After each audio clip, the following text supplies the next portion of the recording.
സ്തുതി പാടിടാം മനവീണകൾ നീട്ടി പാടിടാം മമനാഥൻ സ്തുതി പാടിടാം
പ്രാർത്ഥിക്കുന്ന മക്കൾക്ക് ആശ്വാസം നമ്മുടെ വഴികളിൽ നിന്ന് നന്മയിലേക്ക് ജീവിതം നയിക്കുവാൻ സഹായിക്കണം.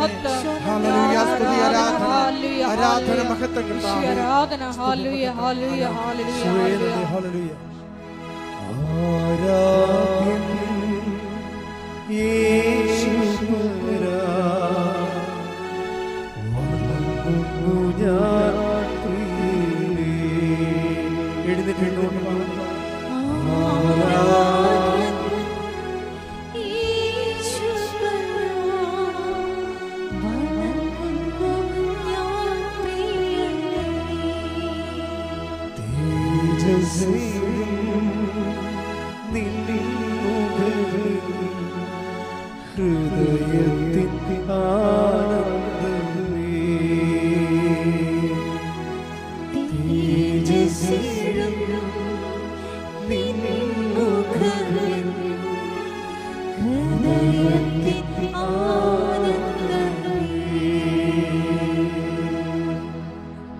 കൈകളടിച്ചു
യേശുവേ ആരാധന ആരാധന ഈശോയെ നന്ദി നന്ദി നന്ദി ഹല്ലേലൂയ ആരാധന മഹത്വം മഹത്വം ഹല്ലേലൂയ ആരാധന ആരാധന ഹല്ലേലൂയ ഹല്ലേലൂയ ഹല്ലേലൂയ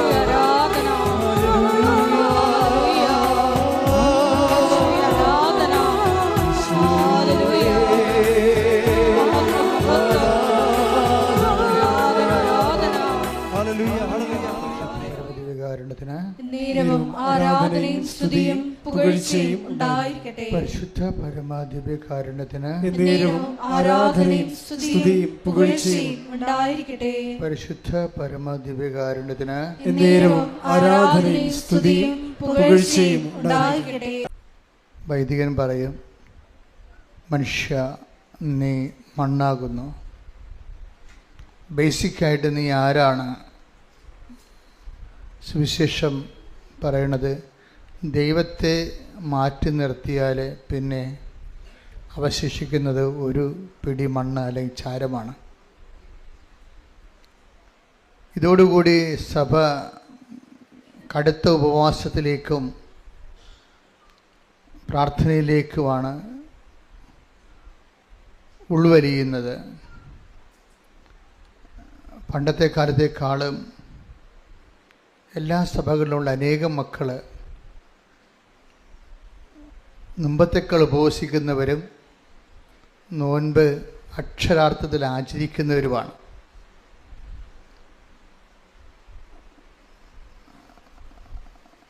അങ്ങനെ ആചരിക്കുമ്പോൾ അതനുസരിച്ച് സുവിശേഷവിഹിതമായ ഒരു സാക്ഷ്യ ജീവിതം അവർ നയിക്കുകയും ചെയ്യുന്നുണ്ട്.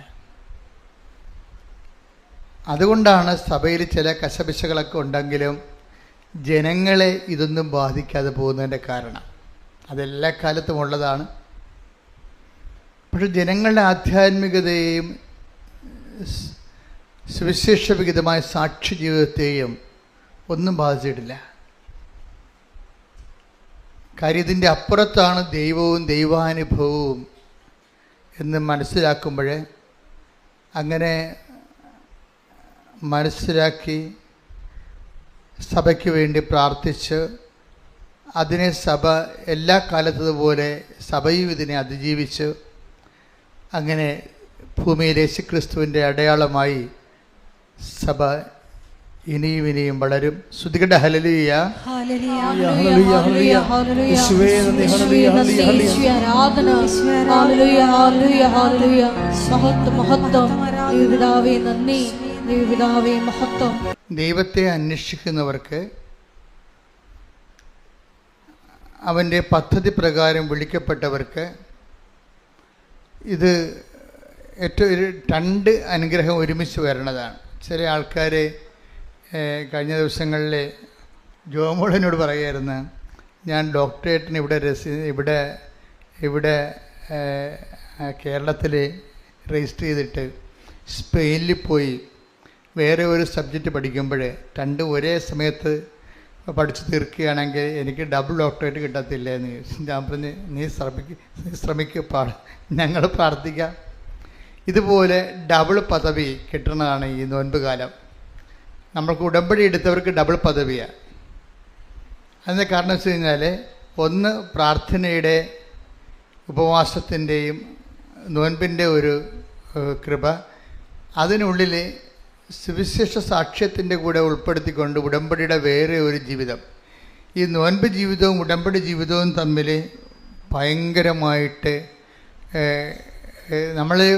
നമ്മൾ എംപവർ ചെയ്യിക്കും.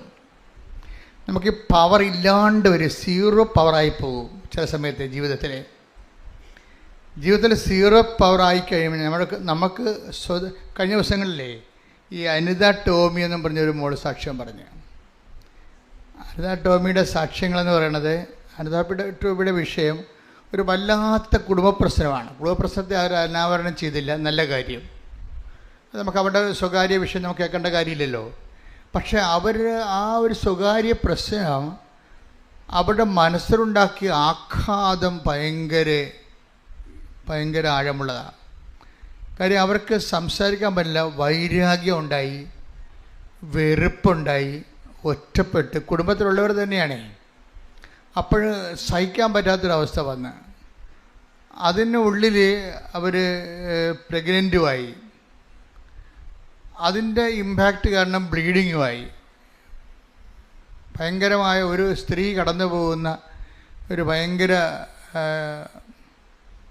നമുക്ക് താങ്ങാനാവാത്ത ഒരു മാനസിക ഭാരങ്ങളാണ്. ഇങ്ങനെ കടന്നു പോകുന്ന സമയത്ത് അവളോട് ഡോക്ടർ പറഞ്ഞ് നിങ്ങളുടെ ഈ സൈക്കോസോമ ഡിസീസ് പോലെ വരണതാണ്. മനസ്സിനുണ്ടാകുന്ന പിരിമുറുക്കവും ആഘാതവും ഭാരവും ആണ് ബോഡിയെ ബാധിച്ചിട്ട് അത് പിന്നെ ബ്ലീഡിങ് ആയിട്ട് വരുന്നു. അപ്പോൾ അതുകൊണ്ട് ഒരു സൈക്കോളജിസ്റ്റിനെ കാണുന്ന നല്ലതാണെന്ന്, ഒരു ക്ലിനിക്കൽ കൗൺസിലിംഗ് ആവശ്യമാണെന്ന് പറഞ്ഞു. കാര്യം ഉറക്കമില്ല, ആളിന് ഡിപ്രഷനായിപ്പോയി. ഉറക്കമില്ലാണ്ട് വന്ന് ഡിപ്രഷനായി കഴിഞ്ഞപ്പോൾ ഇതുപോലെ നമ്മൾ ആശുപത്രി ചെല്ലുമ്പോൾ അവർ നമുക്ക് ഒരു ഹെൽപ്പ് തരും. ക്ലിനിക്കൽ ആയിട്ടുള്ള സൈക്കോളജിസ്റ്റിൻ്റെ ഒരു കൗൺസിലിംഗ് ഇതൊക്കെ തരും. നമ്മളെ എംപവർ ചെയ്യണം അവരുടെ ഉദ്ദേശം. അവർ കാര്യങ്ങൾ പറഞ്ഞ് മനസ്സിലാക്കിയിട്ട് നമ്മൾ അതിനെ അതിജീവിക്കാൻ ശ്രമിക്കാൻ വേണ്ടിയുള്ള ഉത്തേജകമായ ഉപദേശങ്ങളും ചിലപ്പോൾ മരുന്ന് തരും. അപ്പോൾ അങ്ങനൊരു ട്രീറ്റ്മെൻറ്റിലേക്ക് ഇവർ പോവുകയാണ്.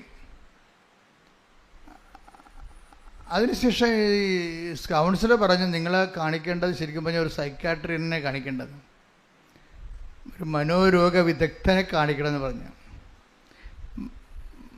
മാനസികമായ ഉപദേശകനേക്കാൾ ഉപരി ഒരു മനോരോഗ വിദഗ്ധൻ. അത്ര കണ്ട് ഇവൾ ഡിപ്രസ്ഡായി പോയായിരുന്നു. മനുഷ്യൻ്റെ ഓരോ അവസ്ഥകളെ ഇപ്പം എനിക്കോ നിങ്ങൾക്കൊക്കെ ഇത് വരാം. പ്രത്യേകിച്ച് മലയാളത്തിൽ ഇത് ഒക്കെ വരാനുള്ള സാധ്യത കൂടുതലാണ്. തമിഴ്നാട്ടുകാരന് അധികം വരിക, അത്രയും വരത്തില്ല. തെലുങ്കുകാരന് അവരൊക്കെ കെയർലെസ് ആയിട്ട് ആവശ്യമില്ലാത്ത ബേബി കെയറൊന്നും കൊടുക്കണില്ല എല്ലാവരെയും. നമ്മൾ ആവശ്യമില്ലാത്ത എന്തൊരു ബേബി കെയറാണ്. അത് കാരണം ഇങ്ങനെ സ്പൂൺ ബേബിയായിട്ട് ബിസ്ക്കറ്റ് ബേബിയായിട്ട് ജനിച്ചിട്ട് എന്തെങ്കിലും ഇഷ്യൂ വരുമ്പോൾ കടന്ന് ആത്മഹത്യ ചെയ്യേണ്ട അവസ്ഥ വരണമല്ലേ. അത് ആവശ്യമില്ലാത്ത ഒത്തിരി കെയറുകൾ കിട്ടി വന്നു കഴിഞ്ഞാൽ നമ്മൾ ബിസ്ക്കറ്റ് ബേബിയായി പോകും. അപ്പം അങ്ങനെ വരുമ്പോൾ ചില പ്രശ്നങ്ങൾ നമുക്ക് തരണം ചെയ്യാൻ പറ്റാതെ വരും. ഇപ്പം ഇവരുടെ വിഷയം കണ്ടില്ലേ, ഇവരുടെ വിഷയം വളരെ സീരിയസാണ്. ഇപ്പം ഇവരോട് പറഞ്ഞത് ഒരു സൈക്കാട്രിസ്റ്റിനെ കാണാൻ പറഞ്ഞു. സൈക്കാട്രി അവർ കണ്ടു. അങ്ങനെ അദ്ദേഹം കുറച്ച് മരുന്നിനൊക്കെ കുറിച്ച് കൊടുത്തു. അപ്പോൾ ഉറങ്ങാനുള്ള മരുന്നുകളും മറ്റു തരത്തിലുള്ള ഹോർമോൺ ഉത്തേജകമായിട്ടുള്ള മരുന്നുകളൊക്കെ കുറിച്ച് കൊടുക്കും. അപ്പോൾ കുറച്ച് ബലം കിട്ടും. പക്ഷേ ഇഷ്യൂ പോകത്തില്ലല്ലോ. നമ്മുടെ മനസ്സിനെ ആഘാതമാക്കിയ സബ്ജക്റ്റ് വൈസ് അവിടെ ഹീലിംഗ് ഉണ്ടാകാൻ വലിയ പാടാണ്. അതൊരു ടൈം കഴിയുമ്പോൾ മറന്നും പുറത്തും മാറി താമസിച്ചും ഒക്കെ ഇങ്ങനെ കുറച്ച് സബ്സൈഡ് ചെയ്ത് പോകുന്നല്ലാതെ ആ ഇഷ്യൂ അങ്ങനെ തന്നെ അവിടെ നിലനിൽക്കാനുള്ള സാധ്യത, രോഗകാരണങ്ങൾ നിലനിൽക്കാൻ സാധ്യതയുണ്ട്. ഇവളാണെങ്കിൽ ശരിക്കും ഒരുങ്ങി ഡിപ്രസ്ഡായിട്ട് ഈ ഞാൻ മുമ്പ് പറഞ്ഞ പോലെ ഒരു സീറോയിലേക്ക് വരികയും സീറോയിലോട്ട് പറഞ്ഞത് കാര്യം വെച്ചാൽ മാനസികാവസ്ഥ വളരെ മോശമായി. ഇപ്പം നമ്മൾ കീഴടങ്ങി കൊടുക്കത്തില്ലേ, കീഴടങ്ങി കൊടുക്കും. ചിലർ രോഗത്തിന് കീഴടങ്ങി കൊടുക്കും. പട്ടാളക്കാർ യുദ്ധം തോക്കുമെന്ന് കണ്ടു കഴിഞ്ഞാൽ ഒന്നെങ്കിൽ വെള്ളക്കൊടി വീശും, അല്ലെങ്കിൽ കൈ ഉയർത്തി കാണിക്കും. അപ്പോൾ ശത്രുക്കൾ വന്ന് നമ്മൾ അറസ്റ്റ് ചെയ്തുകൊണ്ട് പോയിട്ട് വല്ല തുറങ്കിലും അടക്കും. ചിലപ്പോൾ അവിടെ കിടന്ന് ചത്തുപോയെന്നും വരും. ചിലപ്പോൾ യുദ്ധം കഴിയുമ്പോൾ ചിലപ്പോൾ ആൾക്കാരെ ഏൽപ്പിക്കുന്ന സമയത്ത് ജീവനുള്ളവർ തിരിച്ച് ഏൽപ്പിച്ചെന്ന് വരും. എന്നാലും ഒരു തോറ്റ് കൊടുക്കുന്ന ഒരവസ്ഥ വന്നു.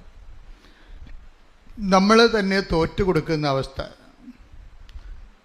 ഇനി ഇതിൽ നിന്ന് രക്ഷപ്പെടേണ്ട എന്ന് വിചാരിക്കും.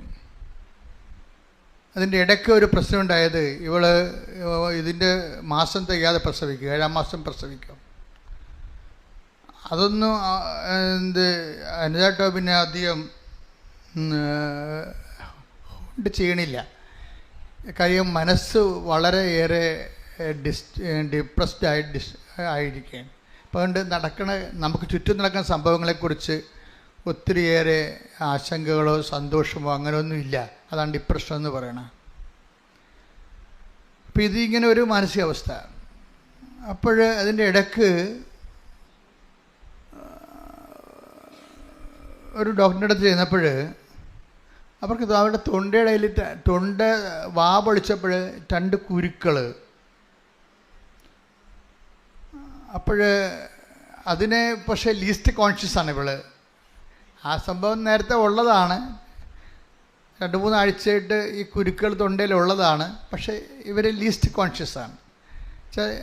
അതിൽ അവരെ അഡ്രസ്സ് ചെയ്യണില്ല, ആ വിഷയം അഡ്രസ്സ് ചെയ്യണില്ല. പക്ഷേ എങ്കിലും ആശുപത്രി ചെന്നപ്പോഴേ ഇപ്പം കുറച്ച് സമയം കിട്ടിയപ്പോൾ അവർ വന്നത് ഇവിടെ ഈ എൻഡോക്രൈമിലെ ഏറ്റവും തിരക്ക് കുറഞ്ഞ ഡോക്ടർ ആരാണെന്ന് ചോദിച്ചു.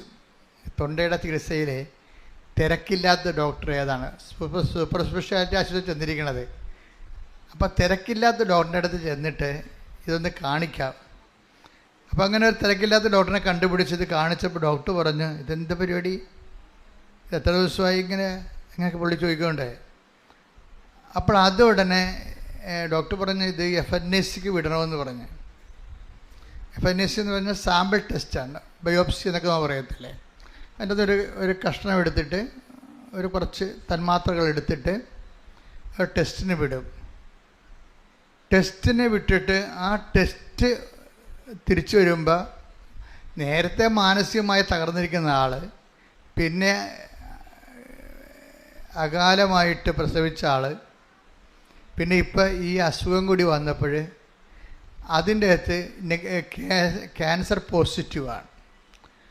ക്യാൻസർ പോസിറ്റീവ് ആകുമ്പോൾ എന്നിട്ട് ഇവർ പറയുന്നൊരു വാക്കുണ്ട്, എനിക്കൊന്നും തോന്നിയില്ലെന്ന്. എന്താ കാര്യം വെച്ചാൽ എനിക്ക് പ്രാർത്ഥിക്കാനും തോന്നിയില്ല. ഈ FNACക്ക് ടെസ്റ്റിന് വിടുമ്പോൾ, ബയോപ്സിക്ക് വിടുന്നവരെല്ലാവരും വന്ന് പ്രാർത്ഥിക്കത്തില്ലേ, സങ്കടപ്പെട്ട് പ്രാർത്ഥിക്കും. ഒടുങ്ങട്ടെ. കണ്ട, ഇതാണ് സാധനം, ഇതാണ് ഡിപ്രഷൻ എന്ന് പറയണത്. ഒടുങ്ങട്ടെ എന്ന് വിചാരിക്കുന്നത് അവർക്കൊന്നും തോന്നണില്ല. അപ്പോൾ ഇതാണ് ഡിപ്രഷൻ്റെ ഏറ്റവും കാര്യം. സ്വന്തം ലൈഫ് തന്നെ സിങ്കിങ് ആയിട്ട് അതിനിങ്ങനെ മുങ്ങിക്കൊണ്ടിരിക്കുമ്പോൾ അതിനെതിരെ ഒരു കൈയെടുത്ത് തുഴയാൻ വേണ്ടി പോലും സ്വന്തമായിട്ട് ഇച്ഛാശക്തി തോന്നാത്ത ഒരാൾ, അത്രയും ഡിപ്രഷനാണെന്ന് അർത്ഥം. മനസ്സ് വൈരാഗ്യവും വിദ്വേഷവും വേറെ, സങ്കടങ്ങളും കുടുംബപ്രശ്നങ്ങളുണ്ട്. ഇതുമൂലം ശരീരത്തിനുണ്ടായിരിക്കുന്ന രോഗങ്ങളും അതിൻ്റെ പീഡകളും വേറെ.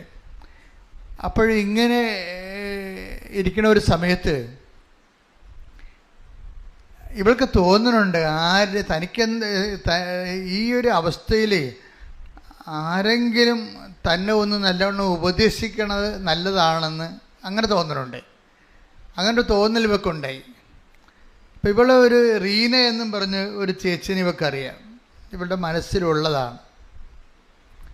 കാരണം റീനയുടെ പ്രാർത്ഥനയും ജീവിത രീതിയും ഒക്കെ ഇവളെ മനസ്സിൽ. അപ്പോൾ ആരെങ്കിലും തങ്ങളെ ഉപദേശിക്കണമെന്ന് പറയുമ്പോൾ, ഞാൻ വന്ന് പെട്ടുപോയ അവസ്ഥയിൽ എന്നെ ഒന്ന് കൈപിടിച്ച് കയറ്റാൻ പറ്റിയ ആരെങ്കിലും ഉണ്ടായിരുന്നെങ്കിൽ നല്ലതാണെന്ന് പറയുമ്പോൾ ഇവളുടെ മനസ്സിൽ വരുന്ന പേര് റീന എന്നുള്ള ഒരു സാധാരണ ഒരു വീട്ടമ്മ.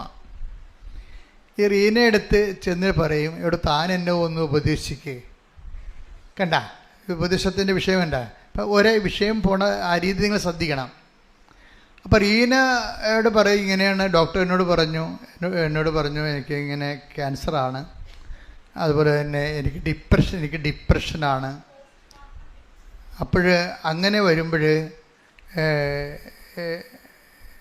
അപ്പോൾ ഉടനെ റീന ഇത് കേട്ട് പറഞ്ഞു, നിനക്കൊരു ഡിപ്രഷനും ഇല്ലെന്ന് പറഞ്ഞു. ഒറ്റ വാക്ക്, നിനക്കൊരു ഡിപ്രഷനും ഇല്ല, നീ ഇന്ന് തന്നെ കൃപാസനത്തിലല്ലേ, അമ്മ ബാക്കി തീരുമാനിക്കട്ടെന്ന് പറയും. ഒരു മനുഷ്യൻ്റെ ഒരു വിഷയം സോൾവ് ചെയ്യുന്ന രീതി കണ്ട. ഇപ്പോൾ റീനയെ സംബന്ധിച്ചിടത്തോളം full and full convinced about കൃപാസനത്തെക്കുറിച്ചും അതിൻ്റെ ആധ്യാത്മികതയെക്കുറിച്ചും അവിടെ ചെന്നാൽ ആ കാലന്ന് കുത്തിയാൽ അമ്മ ഈ വിഷയത്തിൽ ഇടപെടുമെന്നുള്ളതിനെക്കുറിച്ച് റീനയ്ക്ക് നല്ല ബോധ്യമാണ്. തകർന്നടിഞ്ഞ് വന്നിരിക്കുന്ന ഒരു വ്യക്തിയെ ഒറ്റ വാക്ക് പറഞ്ഞു, നിനക്കൊരു ഡിപ്രഷനുമില്ല, ഒരു ചികിത്സയുമില്ല, ആ മരുന്നെല്ലാം കളാ, നീ കൃപാസനത്തിലല്ലേ, അമ്മ ഈ വിഷയത്തെ തീരുമാനിക്കുമെന്ന് പറയും. അതാണ് ബോധ്യം, മോട്ടിവേഷൻ എന്ന് പറഞ്ഞതാണ്. ഇവർ അന്ന് വന്നില്ല, പിറ്റേ ദിവസം കൃപാസനത്തിൽ വരും. കൃപാസനത്തിൽ വന്ന് അവർ ഉടമ്പടി എടുക്കും. ഇവർ പറയണതേ, ഉടമ്പടിയുടെ ക്ലാസ് ഞാൻ കൂടിക്കൊണ്ടിരിക്കുമ്പോൾ തന്നെ അത്രയും ദിവസം, നിങ്ങൾക്കറിയില്ല ഉടമ്പടി ക്ലാസ് എന്ന് പറഞ്ഞാൽ എന്താ, ഇപ്പോൾ എൻ്റെ ക്ലാസ് ആയാലും ജോമോളുടെ ക്ലാസ് ആയാലും ക്ലാസ് എന്ന് പറയുന്നത് റെക്കോർഡാണ്. റെക്കോർഡ് ചെയ്തിട്ട് നമ്മളവിടെ കേൾപ്പിക്കണതാണ്. എപ്പോഴും ഞങ്ങൾക്ക് അവിടെ പോയി ക്ലാസ് എടുക്കാൻ പറ്റത്തില്ല. അപ്പോഴേ ഉടമ്പടി ക്ലാസ് കേട്ടപ്പോൾ തന്നെ എൻ്റെ വൈരാഗ്യം പോയി, എൻ്റെ വിദ്വേഷം പോയി, ഞാൻ ആകപ്പാടെ വിശുദ്ധീകരിച്ചത് പോലെയാണ്. Praise the Lord. അപ്പോഴേ ഇത് അനേകം മക്കൾക്ക് സംഭവിക്കുന്നതാണ്. കാര്യം ഉടമ്പടിയുടെ ക്ലാസ്സിലാണ് കാര്യങ്ങളിരിക്കുന്നത്.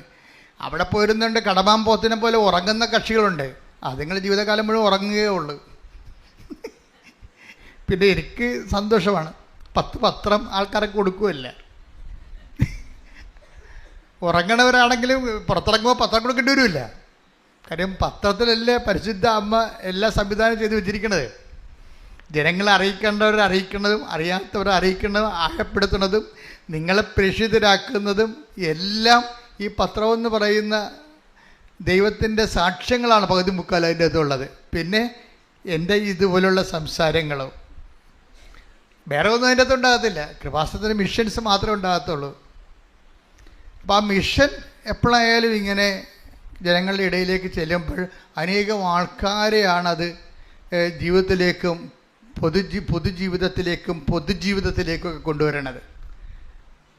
അപ്പോൾ ഇത് ക്ലാസ് കേട്ടപ്പോൾ തന്നെ വൈപ്പായി. നിങ്ങൾക്കറിയാമല്ലോ, ഇത് ക്ലാസ് കേൾക്കുമ്പോൾ തന്നെ നമ്മൾ ഭാരങ്ങളെല്ലാം മാറുകയും വിദ്വേഷം മാറുകയൊക്കെ ചെയ്യണമെങ്കിൽ ദൈവത്തിൻ്റെ ഒരു കയ്യൊപ്പുണ്ടാകണം അതിൻ്റെ അകത്ത്.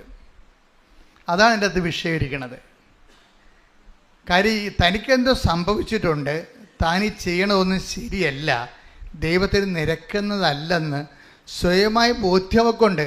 പക്ഷെ അവളോട് കാണിച്ചിരിക്കുന്നത് അനുസരിച്ചിട്ട് വൈരാഗ്യം ഒട്ടും മാറണമില്ല. അങ്ങനെ ഒരു പെട്ടിരിക്കുന്ന ആളെ അവൾ കാണിക്കുന്ന വൈരാഗ്യമോ വിദ്വേഷമോ ഒന്നും ശരിയല്ലെന്നും അതൊക്കെ മാറേണ്ടതാണെന്നും അവൾക്കറിയാം.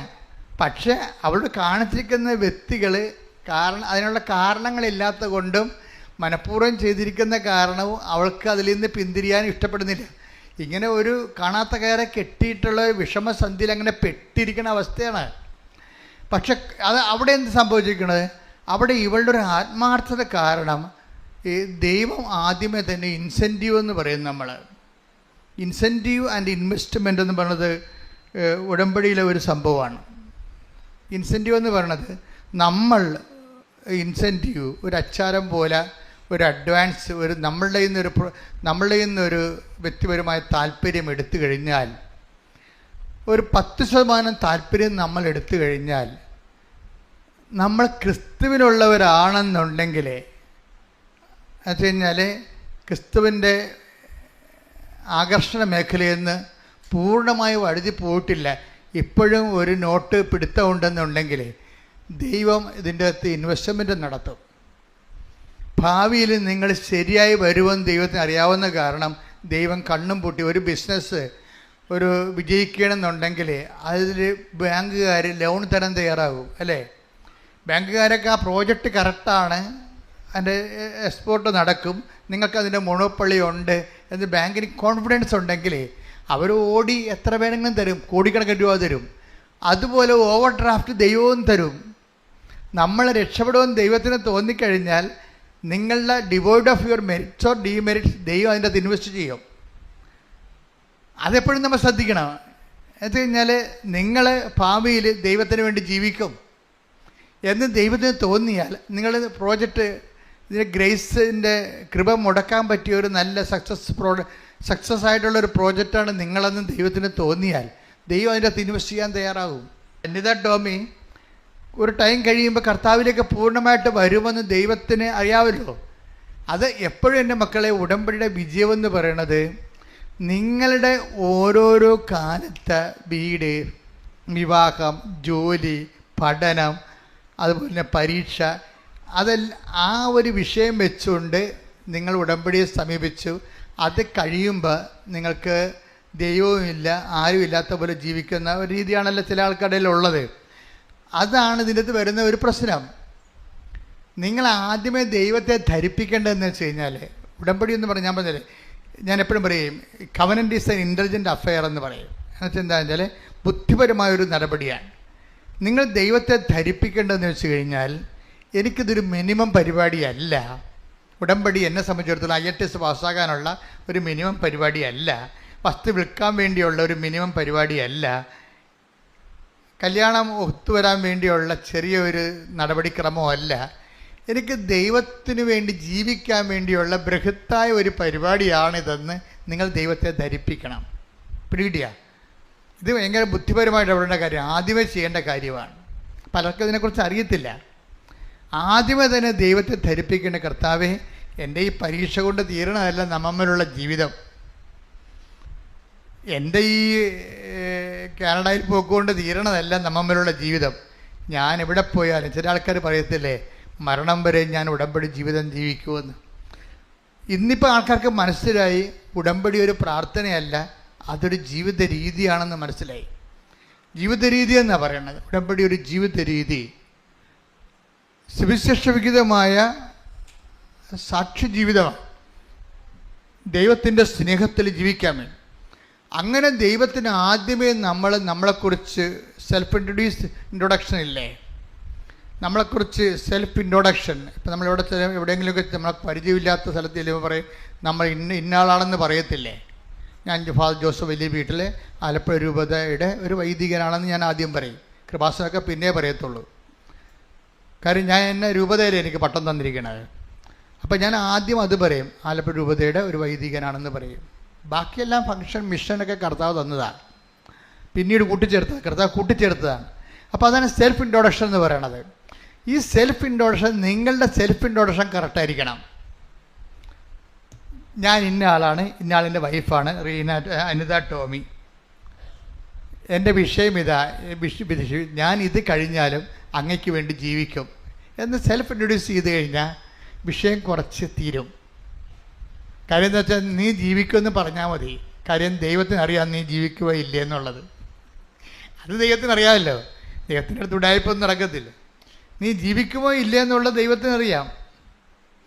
അപ്പം അതുകൊണ്ട് തന്നെ നീ സത്യസന്ധമായാണ് പറയണമെന്നുണ്ടെങ്കിൽ, ഞാൻ കർത്താവിന് വേണ്ടി എൻ്റെ ഈ പ്രശ്നങ്ങളും പരീക്ഷാ സമയം കഴിഞ്ഞാൽ ഈ സമയത്ത് ഞാനൊന്ന് ഹെൽപ്പ് ചെയ്യണം. ഞാനിപ്പോൾ ഇത്രയും എക്വിപ്ഡ് അല്ല, ഈ വിഷയം അതിജീവിക്കാൻ ഞാൻ അത്രയും കരുത്തില്ല.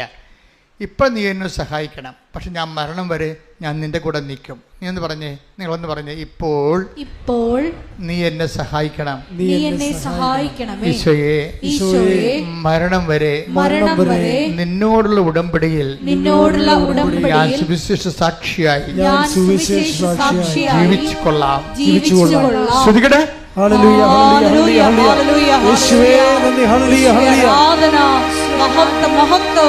ആൾക്കാർ ഈ യൂട്യൂബിലല്ലേ ഈ സംഭവം പറയണത്. അപ്പോളിങ്ങനെ തോണ്ടിക്കളയും ആൾക്കാർ. സാക്ഷ്യം കേൾക്കുമ്പോൾ തന്നെ ചളുവാണെങ്കിൽ അവർ തോണ്ടിയിട്ട് വേറെ വല്ല മമ്മൂട്ടിയുടെ പടവും കണ്ടുകൊണ്ടിരിക്കും ആൾക്കാർ. അതാണ് വിഷയം. നിങ്ങളെ സാക്ഷ്യം കേട്ടാൽ തോണ്ടിക്കളയാൻ തോന്നരുത്. അപ്പോൾ അതുകൊണ്ട് തന്നെ വീട്ടിലിരുന്ന് നല്ലവണ്ണം ഒരുങ്ങി മണിമണി പോലെ പറയണം. ഇത്തിരി പ്രായമായ കുഴപ്പമൊന്നുമില്ല, പക്ഷെ പറയണ കാര്യം വൃത്തിയായാൽ മതി. ചിലർ പറഞ്ഞ് കുളമാക്കി കളയും. നല്ല സാക്ഷ്യങ്ങളാണ്. ഈ അലസത വന്ന് എപ്പോഴും എന്നോട് കംപ്ലൈൻറ്റ് പറയും, നല്ല സാക്ഷ്യം വരുന്ന എടുത്ത് പറഞ്ഞ് കുളമാക്കി കളഞ്ഞെന്ന് പറയും. അതെന്താ കാര്യം എന്ന് വെച്ച് കഴിഞ്ഞാൽ, നല്ല സാക്ഷ്യമാണ് അവർ പറയണത്, നല്ല അനുഭവമാണ് അവരുടെ. പക്ഷെ പറഞ്ഞു വരുമ്പോൾ അവർ പ്രിപ്പയർ ചെയ്യുന്നില്ല. അതാണ് പ്രശ്നം. വീട്ടിൽ ഇരുന്നൊക്കെ ഒന്ന് പറഞ്ഞു നോക്കണം. കണ്ണാടിയൊക്കെ എടുത്തിട്ടേ ഒരു കണ്ണാടിയൊക്കെ എടുത്ത് സാക്ഷ്യം പറഞ്ഞു നോക്കണം. അപ്പോൾ നിങ്ങളുടെ മുഖമൊക്കെ എങ്ങനെ വക്കരിക്കണമെങ്കിൽ നോക്കണം. നിങ്ങളുടെ ഭാഷ എങ്ങനെ ഉപയോഗിക്കണം നോക്കണം. അപ്പോൾ ഒന്ന് ടെസ്റ്റ് ഒന്ന് കാര്യം നമ്മളെന്താണ് ഇത് സാക്ഷ്യത്തിന് വേണ്ടി ഒരു പീഠമിട്ടുണ്ടാക്കിയിട്ടിരിക്കുകയാണ്. മതാലിൻ്റെ മുമ്പിൽ നിർത്തിയിരിക്കുകയാണ്. മതാലിൻ്റെ മുമ്പിൽ നിൽക്കണതാണ്. പ്രത്യക്ഷീകരണത്തിൻ്റെ സാക്ഷ്യമാണേ. കൃപാസനത്തിൻ്റെ സാക്ഷ്യമെല്ലാം എന്താണ്? അമ്മ ചുറ്റും നടന്ന് അമ്മ ഇവിടെ അല്ലല്ലോ ഇരിക്കണേ. ഇവിടെ വരുന്നവർക്ക് ഇവിടെ, അല്ലാത്തവർക്ക് എവിടെയാണ് അവിടെ ഉള്ളത് അവിടെ ചെന്നിട്ടാണ് ഈ സാക്ഷ്യം ഉണ്ടാക്കുന്നത്. സുഗന്ധലേപനമായാലും ശരി, മഴവില്ലായാലും ശരി, അമ്മയുടെ പ്രത്യക്ഷീകരണമായാലും ശരി, സ്വപ്നമായാലും ശരി, സഞ്ചാരി മാതാവ് സമയത്തിൻ്റെ അധികാരിയായിട്ട് ഈ പ്രത്യക്ഷീകരണ സന്ദേശം എവിടെയാണോ നിങ്ങൾക്ക് വിഷമമുള്ളത് ആ വെന്റിലേറ്ററിൽ പോലും അമ്മ നേരിട്ട് വരികയാണ്. ആ പ്രത്യക്ഷീകരണത്തിൻ്റെ സാക്ഷ്യമാണ് ഇവിടെ പറയണത്. പ്രത്യക്ഷീകരണത്തിൻ്റെ സാക്ഷ്യം എന്ന് പറയുമ്പോൾ ജനകോടികൾക്കും ജന്മാന്തരങ്ങൾക്കും അതൊരു പ്രതീക്ഷയാണ് നൽകുന്നത്. പുതിയൊരു കാലത്തെ നീ ഏത് കെട്ടകാലത്താണ് നീ ജീവിക്കണമെന്നുണ്ടെങ്കിലും അമ്മ നിന്റെ കൂടെ ഉള്ളിടത്തോളം കാലം നിന്നെ തോപ്പിക്കാൻ ഈ ജീവിതത്തിന് കഴിയത്തില്ല. ദൈവം ജയിക്കും, നീ ജയിക്കും, നിന്നിലൂടെ സുവിശേഷം മുന്നേറും. ശ്രുതികട ഹല്ലേലൂയ. യേശുവേ നന്ദി. Hallelujah hallelujah hallelujah. യേശുവേ സ്തുതി. ഹല്ലേലൂയ ഹല്ലേലൂയ ഹല്ലേലൂയ